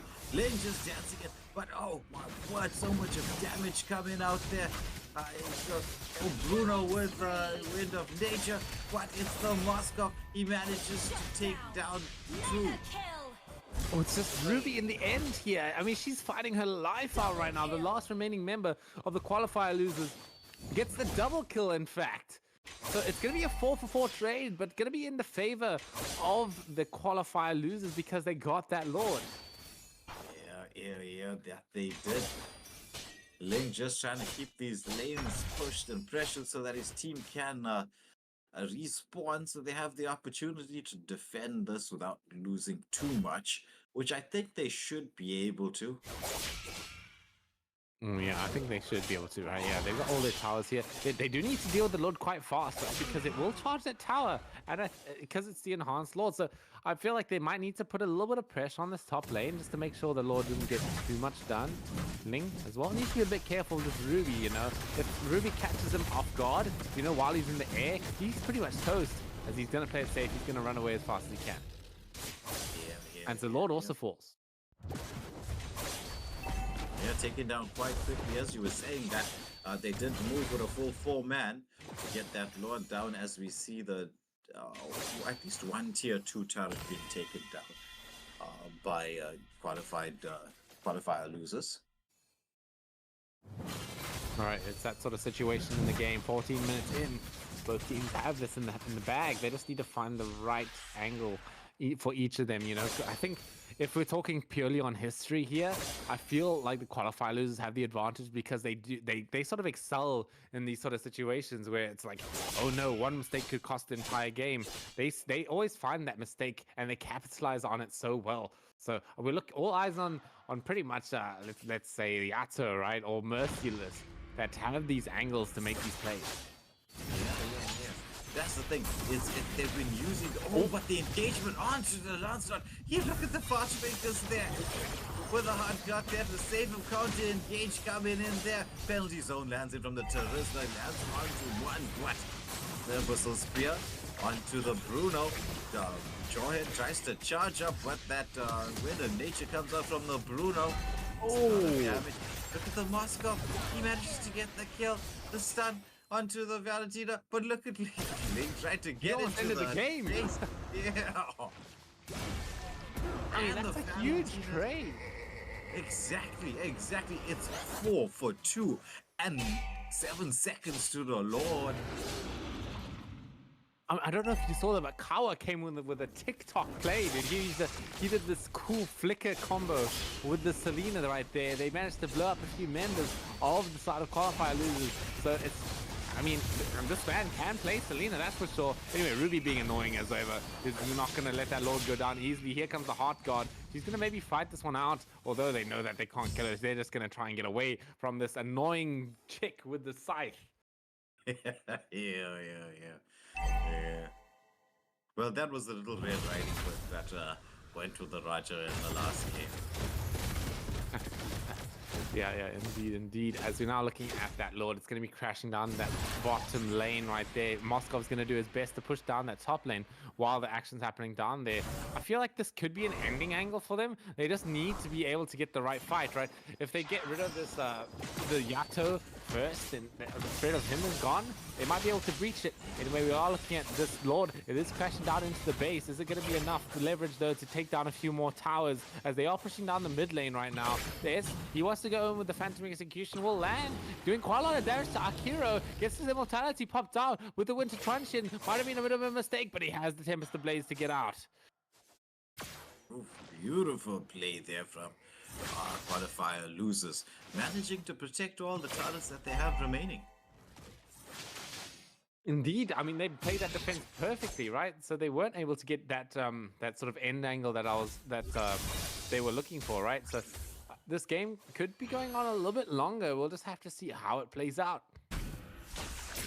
That's true. Lance avoiding the hammer from the Terizla, but a poke damage coming out onto him. He is down a half health, but I don't think either of the teams are going to be trying to force out anything just yet. But I think maybe Ruby has other ideas in mind. Maybe Man, the jungle. This hero is so annoying, man. I mean, you can see why this hero is played in the gold lane, because it doesn't lose lane. It has so much sustain, and it doesn't fall off even in the late game situation here. This hero is just doing so much work, sustaining herself so beautifully, and dealing quite a lot of damage with the help of that war axe. Yeah. And having an Angela around helps. Oh yeah, let's not get started with Angela here. Like, damn, I like that. And to add insult to injury, she's got the Angela on her back. Yeah. As you can see from the side of Qualifier losers, if you're looking at their style of drafting, they do love to go with the Angela pick, and they love to have a XP laner that fits in with that. The jungle as well, so they always seem to be drafting like a jungle and XP laner that works extremely well with Angela's hard run. Okay, here we go once again. It is going to be that Heart God on Merciless. Pretty much no threat of death when it comes to that. As Song is going to get it blown up first. We've been talking about how this Jawhead kind of falls off in the late game. Here we go. Penalty zone onto the backline here. Ling pops the Tempest of Blades. Moscow wants to get away from this deadly combo of this Angela and Ruby. Death, he wants to get away at once as well. The puppet on the string is going to keep him there locked up. But I don't think they can chase him much longer. That's going to be a 1-for-0 trade. That's going to open up the Lord opportunity for the side of Qualifier losers. Yeah, and this is the 18-minute Lord, so it's going to be a ton of damage that can be dealt here. Will this be the Lord? I don't know if you saw that. That was a kind of a close Spear of Destruction steal. Yeah. Moskov gave it a good run there. Okay, a good try. It was a good try, yeah. I mean, I think it was kind of off the mark. Maybe if it did land. Could have been a steal. Possibly. Okay, as we are now looking for this sort of angle to end this game with, can they do it? They have the Lord marching down into the middle lane. I mean, I don't know about the high ground situation. They have the penalty zone, but that's about it, right? They don't have much else going for them for the team fight. So they need to be very careful about how they approach this. Lord is going to be charging down that middle tower nice and easy. They're 50% damage dealt, and it's going to do the rest by itself as well. This is looking pretty dire for the side of Aim High at the moment. Oh, but there's a nice Summer Fin coming in from the Ruby. This might be the angle they're looking for. Here we go. Moskov with the immortality, though, is holding that front line quite well, dealing the damage to the Lord. It's a 5-on-5 situation here, though, as we've got one more wave of minions down barreling. As Terizla is being very patient on that penalty zone, waiting for the right opportunity. He's defending that top tower at the moment. Can he do it, though? Here's the Jawhead holding that front line with that missile. And the tower is falling down quite fast. Here we go. Jawhead comes in. Penalty zone stolen in from that Valentina. When's she going to use it, though? Terizla, he's falling down quite low. He needs to use that penalty zone now. It finally comes down. But no one's dead yet. Yeah, there's so much of skills being used. Flicker's committed as well. The missile arrow strikes onto the Ruby, but she's just going to sustain through all of this here. Jawhead, he's trying to get a pick off in there. Oh, but it's going to be the Spear of Destiny coming in from the Moskov there. Is he going to commit it? Is he going to jump in there? No, he's not. Hard got onto the Angela. Recall spams from S there. And blue buff, at least for Akiro, back again. As we reset one more time. Indeed, indeed. As we're now looking at pretty much the same situation we've been seeing for a while now. Back to, staying in their side of the map. The Lord spawning in about 40 seconds. 2 towers on the side of loser qualifier losers, excuse me. So that's a little bit of an advantage you could argue. Oh yeah, if they catch this Ling, you know, the game could be completely over if the Ling dies right now. But this fight's going to start here. Jawhead running straight across the map, throwing back the Lancelot. Beautiful set by him. Him with the blades. They're going to knock down the immortality from the Lancelot here, but are they going to be able to kill him the second time? He actually goes down first. As now, we're also looking at a double kill coming in. They get to get S. Oh, beautiful play from Aim High there. Taking 2 kills at a critical juncture in the game. As we see, we're down to the 1 second more, and it's the Lord. And this is the 22-minute Lord coming up. Damn. That evolved Lord, that stuff is real scary at this point, right? It has 2 things going for it, right? It has the extra damage when you're near it, your team does extra damage, and as well, if you have teammates near it, the Lord itself gets extra damage reduction. So if you, the idea with this evolved Lord is that you kind of just want to run down mid lane next to it, and then your team should be able to win the team fight. Yes. Because he's going to take it, deal so much damage. You just got to get him at least close to the turret, to the nexus. And once you do that, it's just like, oh, everybody turret block. Everybody turret block. It doesn't matter if 2 or 3 of you or 4 of you die. You know, you just got to get that turret lock on. So could this be the beginning of the end, or will we see Qualifier losers come back with the defense once again? I mean, if we have to look at things from the other side, I do quite like the high ground defense coming in from the side of Qualifier losers, just because they had that option to the Ruby and the stolen penalty zone can come in clutch. The Bruno holds his ground quite well.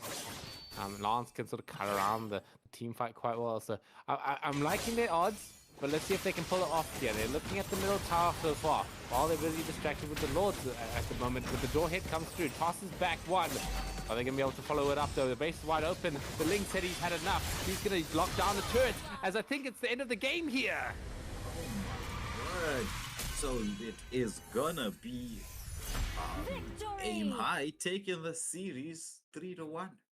And 3-1? Through, 3-1.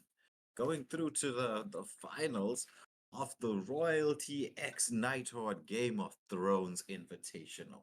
Ooh, a bit of trash talk. I think it's Sia being committed by Aim High here. They're feeling themselves a little bit. But very well played. They did this sort of, I think they deserved that, right? That's safe to say. They came in clutch with this last fight here. I don't know what this sort of swap was between 32 and S, but hey, I mean, if they wanted to try something new, I mean, by all means, go for it. But other than that, that is going to be the final game between these 2 amazing teams. Unfortunately, for the side of Qualifier losers, they are out. I think no coming back for that, or maybe they get to. Are they part of the 3rd place match? Okay, so they'll have the opportunity for 3rd place coming soon. Yeah. Because you do need to. I mean, there is, just to remind everybody who's watching, there's the prize pool that has been sponsored by Nighthawk. It is 15k diamonds and $100 to the 1st place. 2nd place getting 7k diamonds, and 3rd place, so we've got to have a 3rd place playoff, gets the 3k diamonds going to their team. As now we're looking into our next match. I feel like one of the teams need no introduction here, really, but I'll say it anyway. It is going to be C9 Cloud9 coming over versus Maple Leaf. Right. Yeah. Sounds very Canadian. Very, very Canadian indeed, I must say. Though I don't know if they're actually Canadian or if they're American and they're going to be offended by the fact that we call them Canadian. But well, we'll see once they're in the lobby. But I'm actually quite excited to witness Cloud9 up in action. I mean, we've got to see them in a lot of the NACT tournaments. We've got to root for a lot of them and their players. This is the first time we're going to get to actually call out the action. Indeed. Yeah, I feel like Yeah, I mean, it's going to be an intense match, that's for sure. Best of 5 between these amazing teams. Yeah, I mean, there's only so much we can say about that, but I'm really keen to see a few players. Like these are players we've really looked up to. You know, we've seen them on YouTube, etc. Seen them in NACT. These are people I've looked up to, and it's a pleasure to cast for such amazing people. Yes, that is true. Um, I well, I hope we can again not have any of those glitches that we've had so far. Sorry. Yes. Camera Well, top. yeah, that was just perfect timing as I speak about glitches. The camera decides it wants to glitch and do its own thing. But yeah, hopefully we don't have to experience any of those glitches anymore. But yeah, we've got a Monster Hunter player to asking if it's C9 up against Maple Leaf. That is correct. Just to call out, just to answer your question there in the live chat. So we're going to be getting into that matchup soon. Once we have everybody ready and in the tournament lobbies, I'm sure our host Joe will inform us as to when that action's going to begin. But so far, just if you're tuning in right now, just to remind you or just to inform you of what happened, we had qualifier losers up against Aim High in a best of 5, the semi-finals of the Royalty X Nighthawk Game of Thrones Invitational, and it was Aim High taking this 3-1 and moving on to the grand finals, which will take place tomorrow night.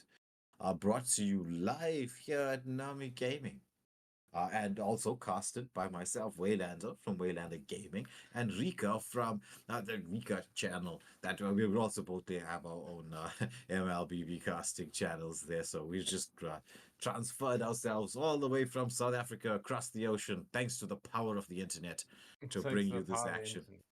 Yeah, thanks to bring you the Royalty Tournament live and exclusive to Nami Gaming.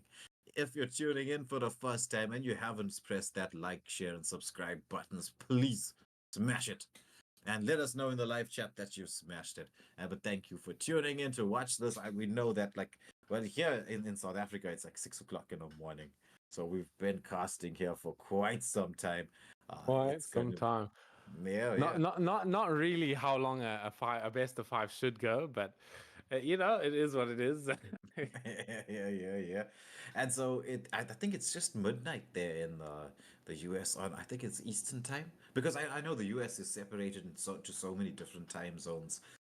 So like we've just got one, the CAT, Central African time zone, that lands in our country. So you know, everywhere in the country is the same time. But I think where the tournament's being held and hosted from, it should be about midnight on the East Coast there. 6-hour difference. So if you tuned in to watch, thank you for tuning in on this extremely late show.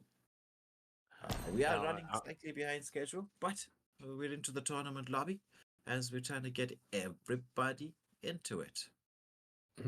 Well, and I would like to just quickly say, I'm going to go get some water. I'll be right back with you in just a second. Yeah. Yeah.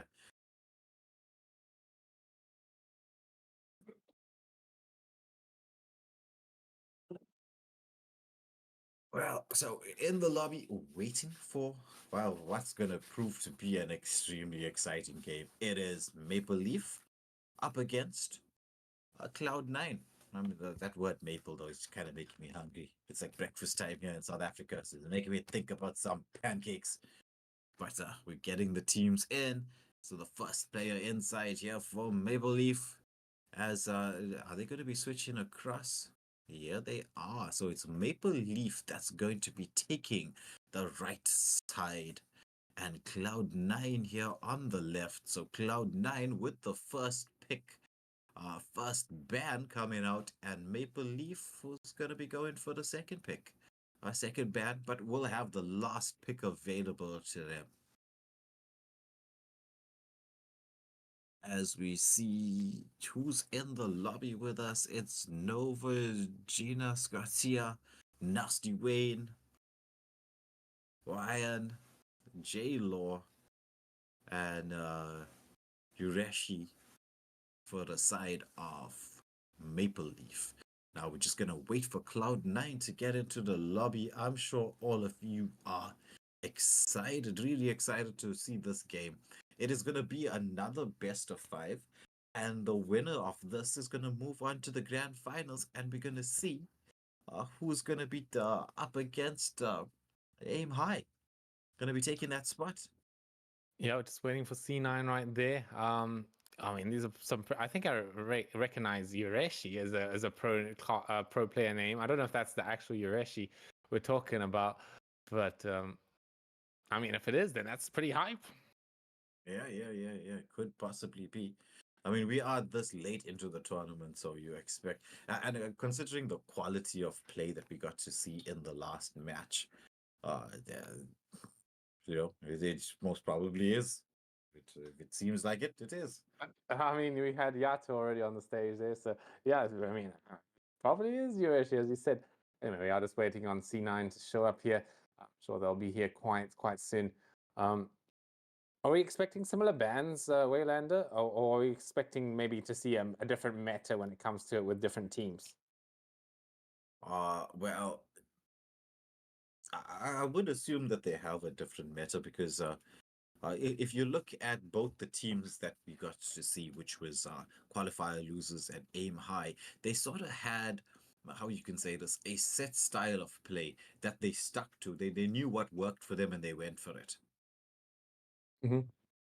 Indeed, I mean, indeed. Like you could see that the player like Song, right? He went in with these pick-off roams that he seemed to do a very, very good job with. And you know, we didn't see any like Tigreals or Atlas Minotaurs, right? That's the sort of difference. So we might see those coming out soon in this match. that's true. That is true. So, like I was wondering whether that Ruby pick there. I really do want to see some of the fighters on the gold lane. As we see Ryan back into the lobby, just waiting on Cloud9. I'm sure the organizers are telling them, "Hey guys, the game ran a little bit late, but it's your time to shine."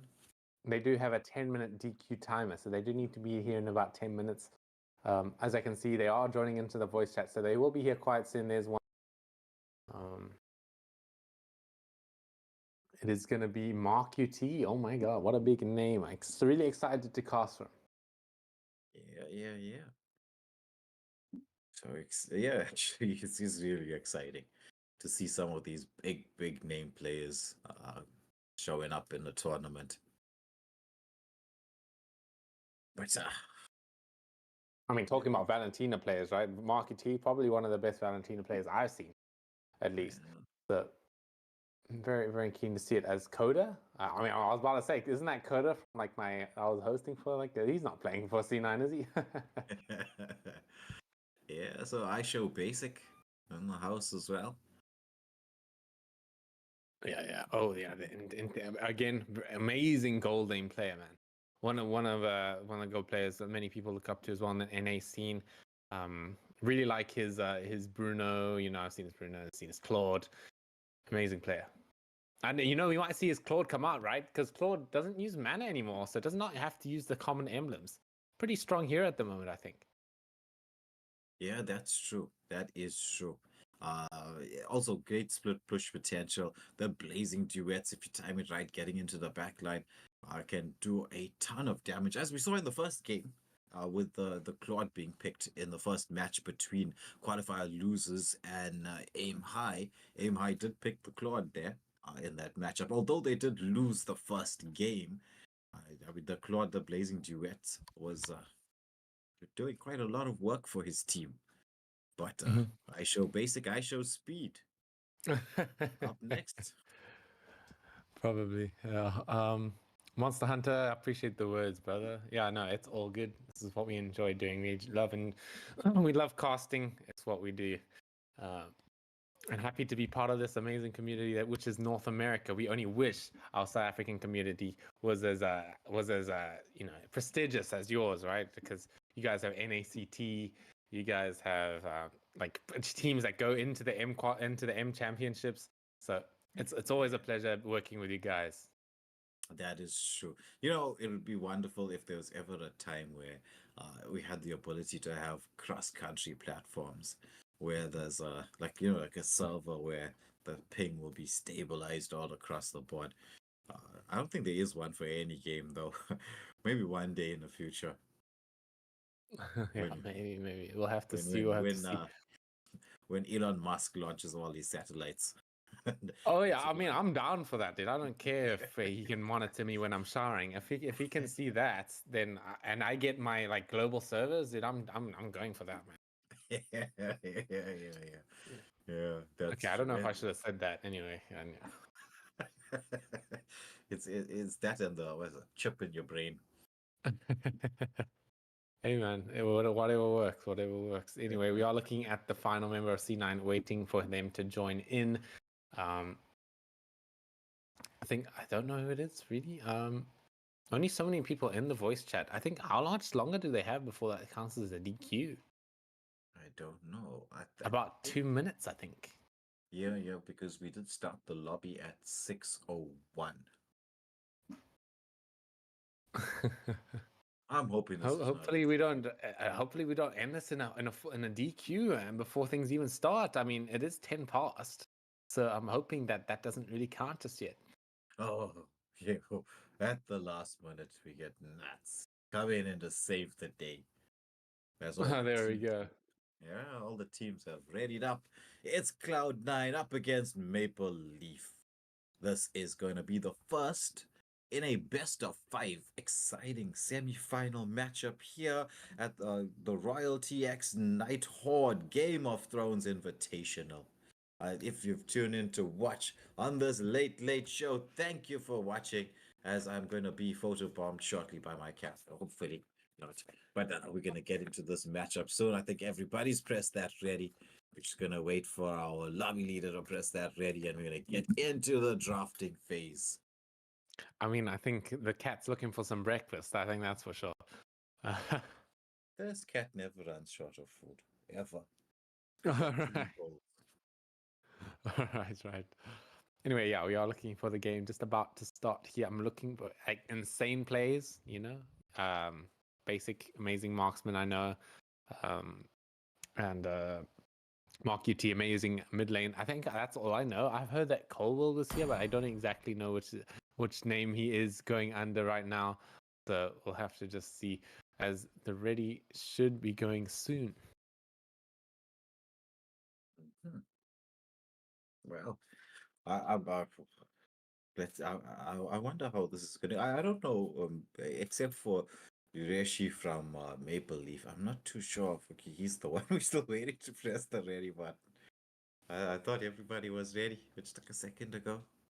I mean, he did just say something. Super late stadiantem gakatea. I don't know what that translates to, but it sounds like it's super late. He wants to go to sleep. Yeah.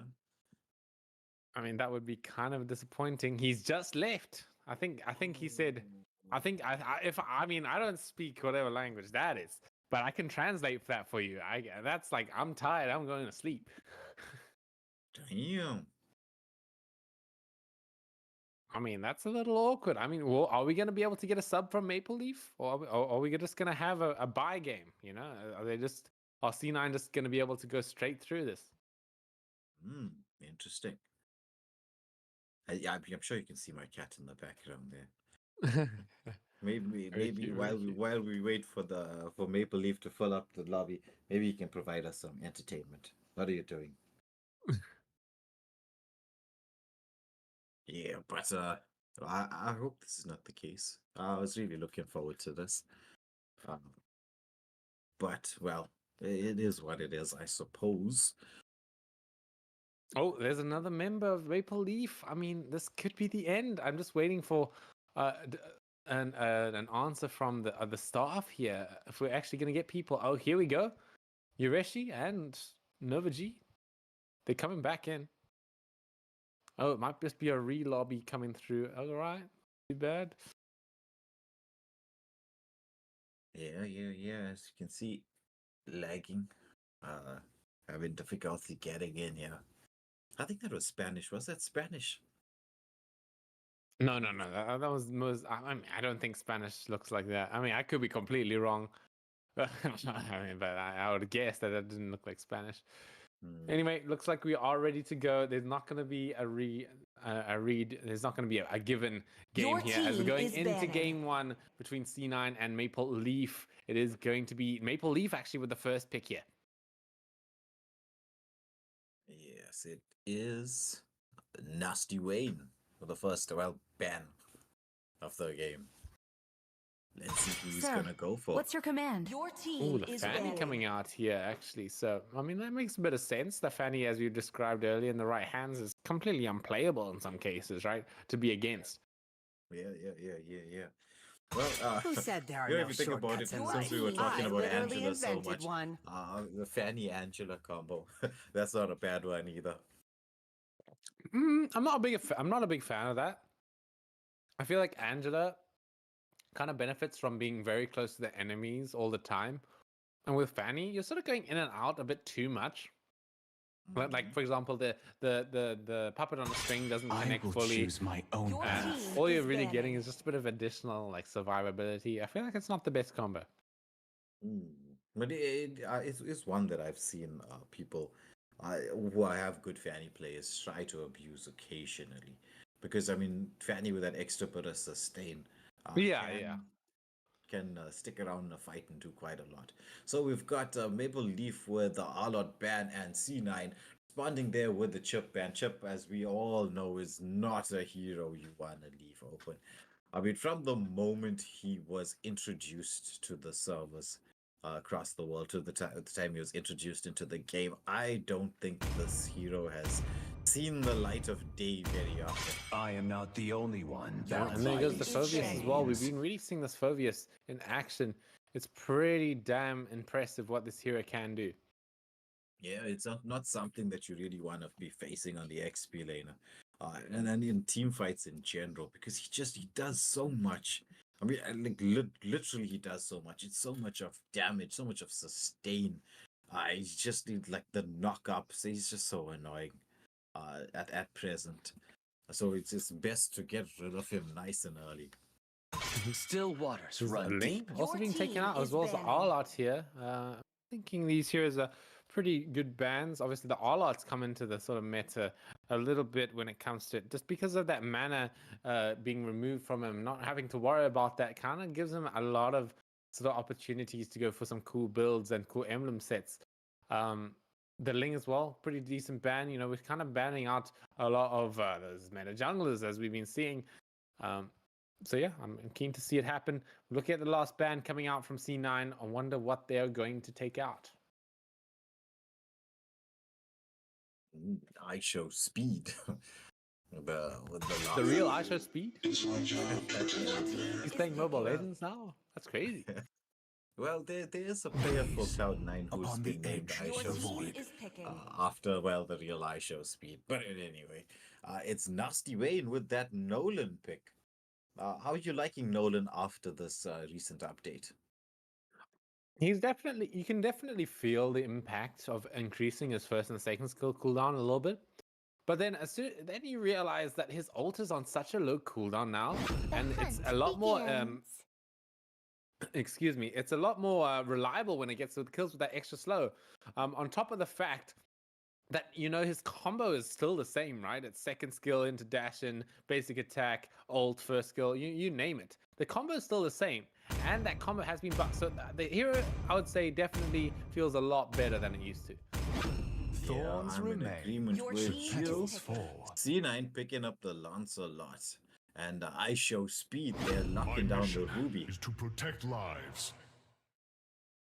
So Yureshi, they're going for the high loss pick. High loss available, so they're saying, let's go for it. High loss with the Revitalize can be quite an annoyance to deal with. The slow, Yeah, I mean, the damage. the slow damage for sure. I feel like, sorry, excuse me. I didn't cure the pain. I Your harnessed team it. is picking. I feel like they still have that option to counter it, right? They can go for that. They can go for the carry. I know Basic plays a lot of carry, so wouldn't be a bad option here, and does dodge the Nolan quite well as well. I feel like this is just a free carry pick here. I don't understand. One, I'm sure. That's fine, I guess. Yeah. We Time have and been tide seeing quite wait a for lot of no 1-1 one. in Is this North girl. NACT tournaments. Could it be something that we need to investigate? I mean, it looks like a lot of these top players, top teams are picking up the 1-1. Maybe it's time to start looking at 1-1 once again. 1-1 once again. That's a lot of I am the ones. power of light incarnate. As Say it's that going to be 3 the times fast. cards are being taken out here. I guess they're trying to give Nasty Wayne a little bit of a game here by taking that out. I mean, I'd argue that Cards is more of a threat for the other team. Yeah. But I suppose they don't really want to pick a Kaja as an XP laner, as they're probably assuming right now it's going to be Ruby on the XP lane, since the iShow basic has locked onto the 1-1 there for the gold lane. So the last ban for Cloud9 is going to be the Lunox, getting rid of, potential threat to the 1-1 on the gold lane, since we do have Valentina picked up already. Yeah. The Lunox. I mean, these are interesting bans, man. Like, I feel like Hope the we'll Kaja is a find a good pick for the way. other team. Your I feel like the team will Lunox is a always good pick for the other forlorn. team. Like, why are they banning it there? I mean, they could have switched the bans around, and it still would have made a lot of sense. Anyway, we are looking at Mark T looking in for that Luo Yi. They took away his Valentina, right? So he can't play that out. Yeah. The Valentina, the Vexana they banned out. There's the last ban coming out. I mean, know they're they picked focusing him down they- a bit, right? Yeah, they picked the Valentina. Is he gonna go for it in Esmeralda mid lane? You are Okay. facing a close. I don't think so. They're gonna pick up that glue Rome? Or is that Ruby Rome? That's the question, really. Mhm. That is the question. So, Grok and Faramus being shown, will that be the combination that they go for? Because that is beefy frontline Grok and Hylos. Yeah, I mean, it's real beefy, that's for sure. I mean, that's I don't know how they're gonna be able to get down all of their HP bars. I feel like Wan, sure, she can be a bit of a tank killer when it comes to it with that crossbow tank, but you know, taking out 2 people like that is gonna be a bit difficult. As I think this is Ureshi on the EXP lane Hylos. So they could have still gone for that Kaja, but they're gonna go run it this way. Yeah, with the Kufra. Iratel is actually quite a decent counter to the one. Because she's got really? that quality. Yeah. She can poke from range with her first and second skill. Her first skill does a ton of damage when you land it and you're outside of the sort of outside the range of 1-1's first skill. The second skill, when she gets in too close, does that armor break. And she's got in her ultimate form, and especially with sprint, the mobility to try to get away from getting the 1-1 to actually hit all of those weakness points.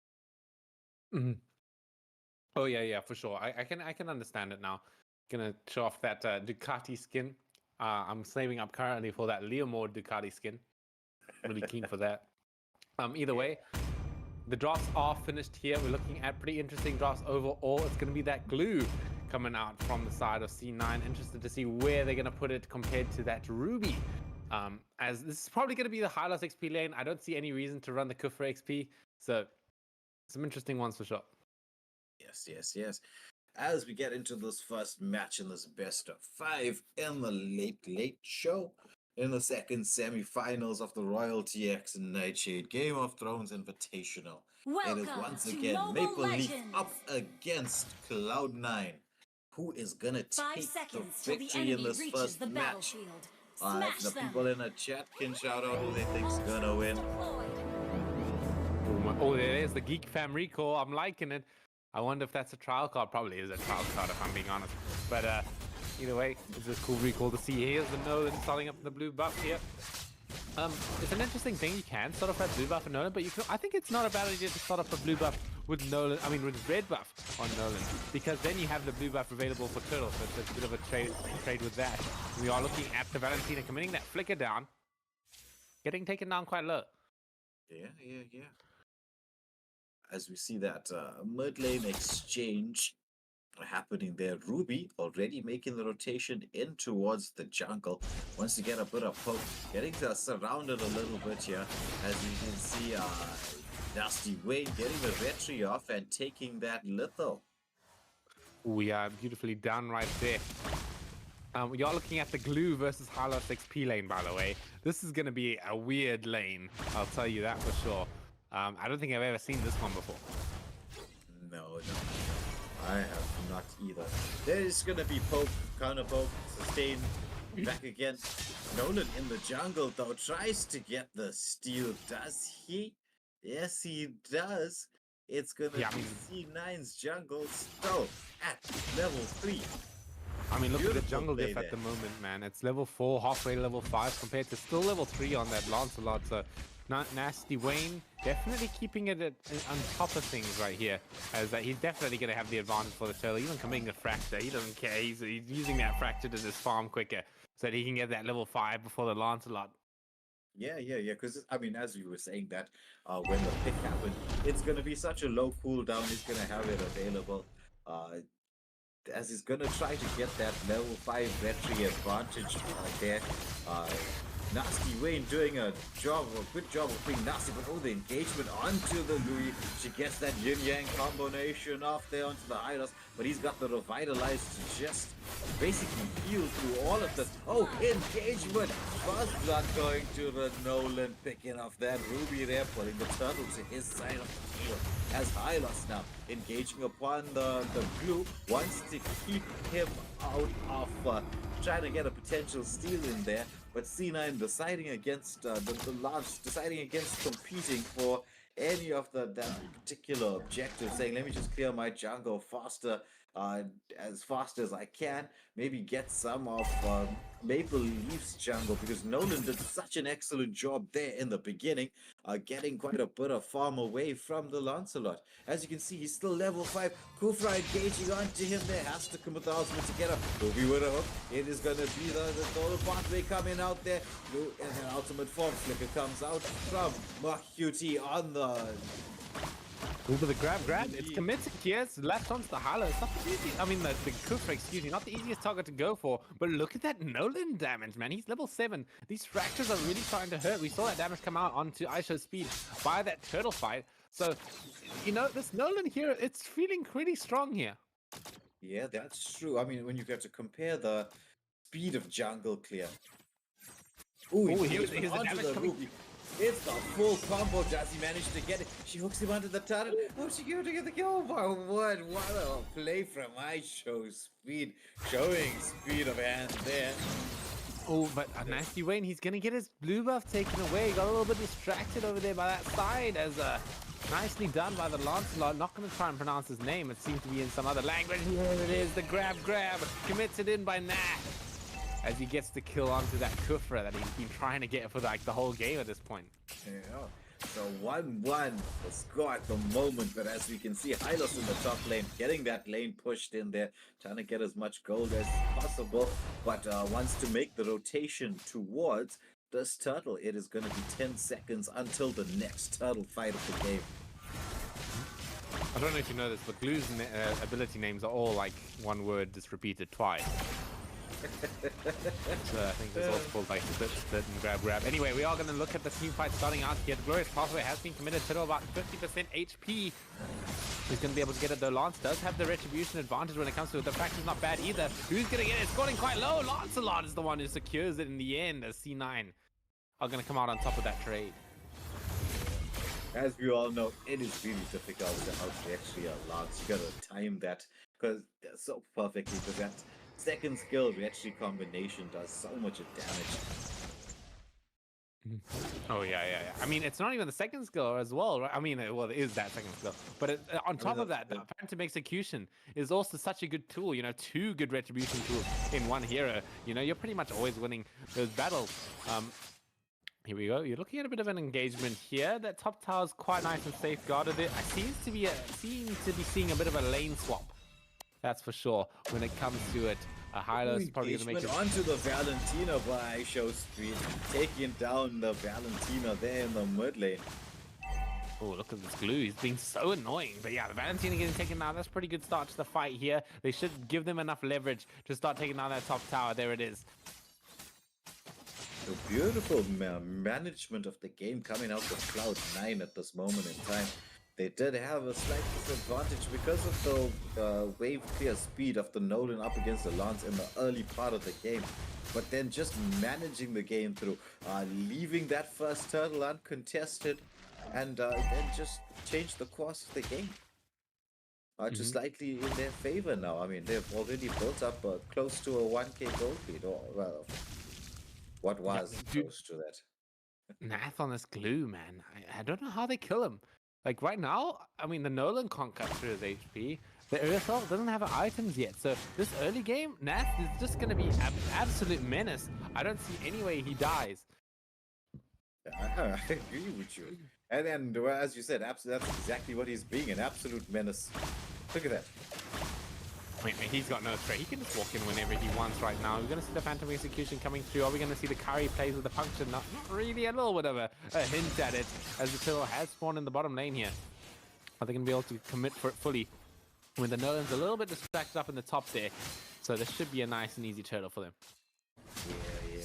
Team in position, zoning out a little bit, controlling the mid lane. Lance decides he's going to go into the jungle, but they're defending it. They don't want to let him take away that red buff away from that Nolan just yet. As now we're looking at that sort of mid-game situation. People are finishing off their items, getting that power spike that they need.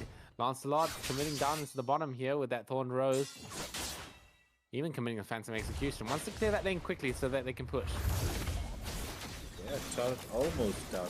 Kufa and One more Irithel best. panic. Yeah, ooh. Really close.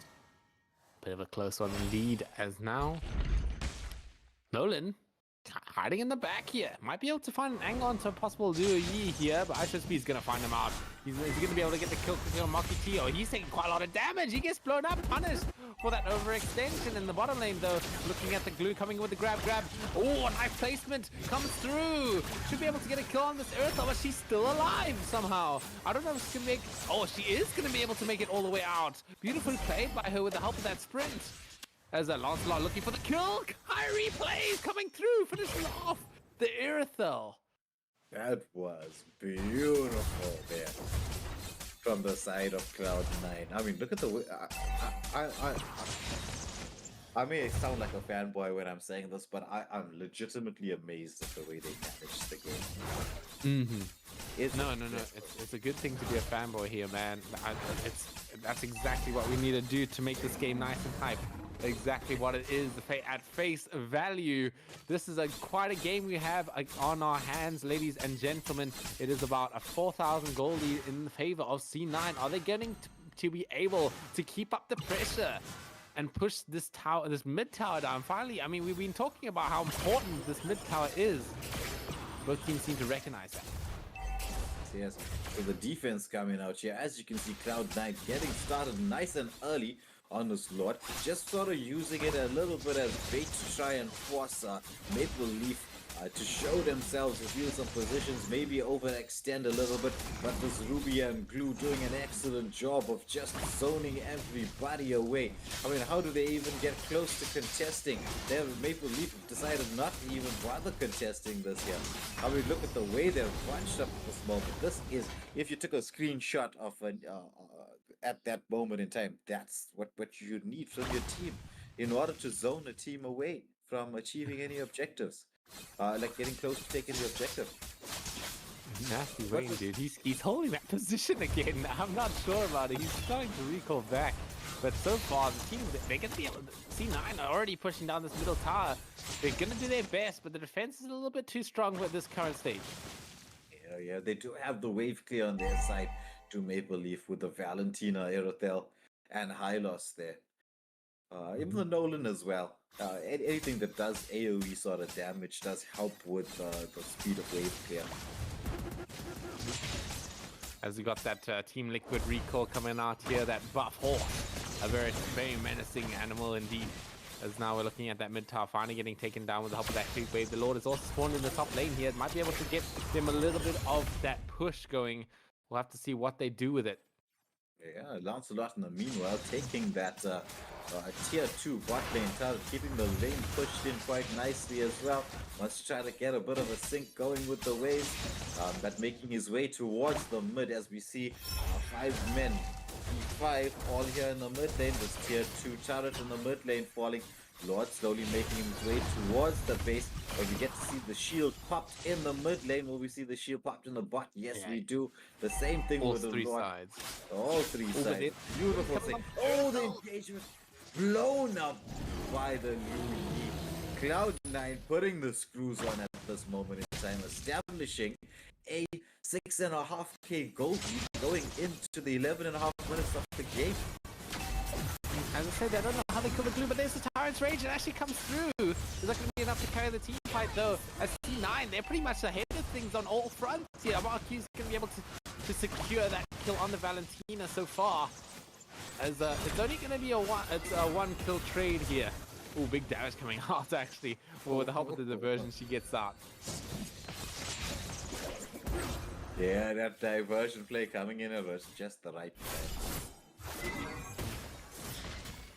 All right, here it is. I mean, Nolan's been locked out of his blue buff for quite a while here. He's starting to really feel the impact of it. Although, I feel like Nolan, as reliant on blue buff as he is, he can still make do without it, right? He can sort of, you know, go in, do his combo and get out. So he won't be able to do it multiple times. But he will be able to do at least one, right? One full combo. Yeah, that is true.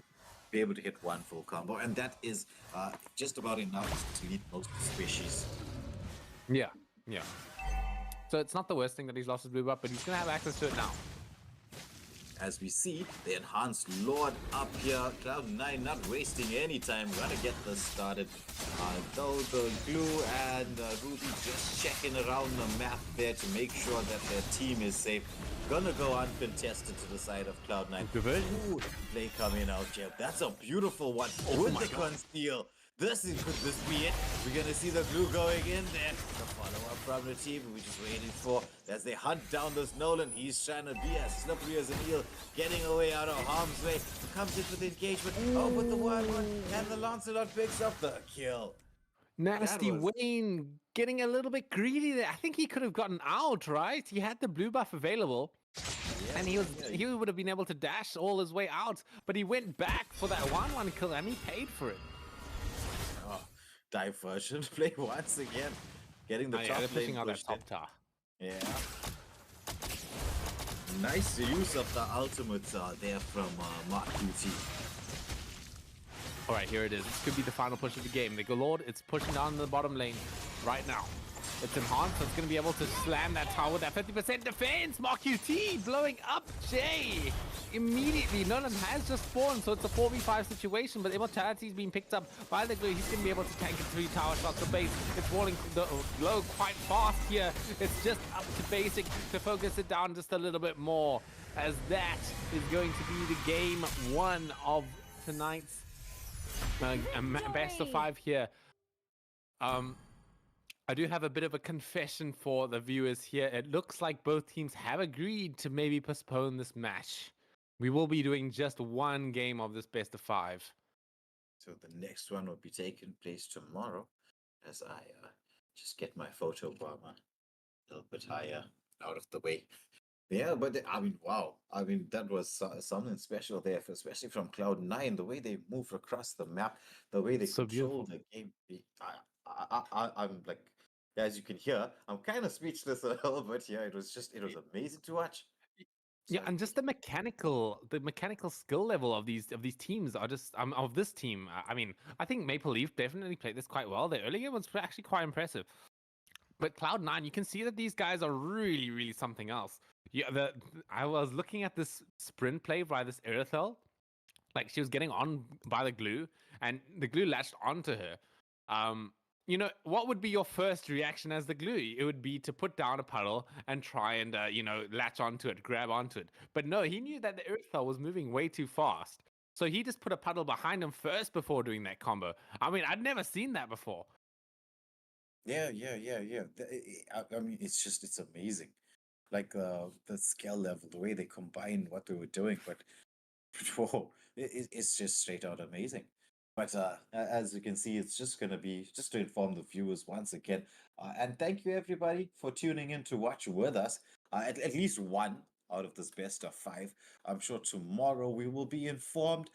If you're on the Discord channel, you would just have to check that announcements. I'm sure Nami and Patsy and Co will have all of that schedule up for us. So we will know exactly when the remainder of these games will be played. That means tomorrow night we're probably going to be looking at a trifecta here. It's going to be the remainder of the semi-finals. It was the first semi-finals that, with lots of glitches and bugs that happened across there, that sort of gave us this bit of an hour delay in terms of what's happening. Hopefully, we don't have the same issue tomorrow. I don't think we will, because the first game here went quite smoothly. But I think most probably it'll be a trifecta of games. So, but again, once again, thank you for watching with us. It has been a pleasure to have you here with us. Maybe next time round we'll get the guys from Nami Gaming to put up some polls, put up some interactive experience so we can engage with the audience a little bit more. It's nice to always have the audience interaction. Keeps us lively and going as we hit these those moments in time where we say it's so late that it's early. Mm-hmm. Okay, we're just holding on a second here. But yeah, I mean, I think the match was pretty kind of pretty set in stone, right? I feel like this glue pick was just a bit too unanswered for. It was just a bit too strong in this game, man. Like they didn't have anything to kill it. Like even if Earthel got full items, I feel like the glue was just way too far ahead to even attempt like dying to her. You know, she was about 1,000 gold ahead of him, and he still felt like it was way too strong of a lead. Yeah, that's true. Glue is I mean it was this update was the update before this where he's got such a fantastic buff. I was quite surprised that he wasn't being played more, especially in the XP lane. Because he became so strong after that buff. But now we're getting to see the power of a glue. Okay, Okay. okay. All right. Well, anyway, guys, I think that will be it for tonight. Thank you all so much for tuning in. If you guys are still there, again, I am Rika from South Africa, joined with me by Wayland, also from South Africa. It has been an absolute pleasure to cast with you guys. We hope to do it much more in the future with the royalty tournaments and Nighthorde, etc. So it's been an absolute pleasure. Thank you for tuning in to watch with us. We'll be back here tomorrow night. But from us.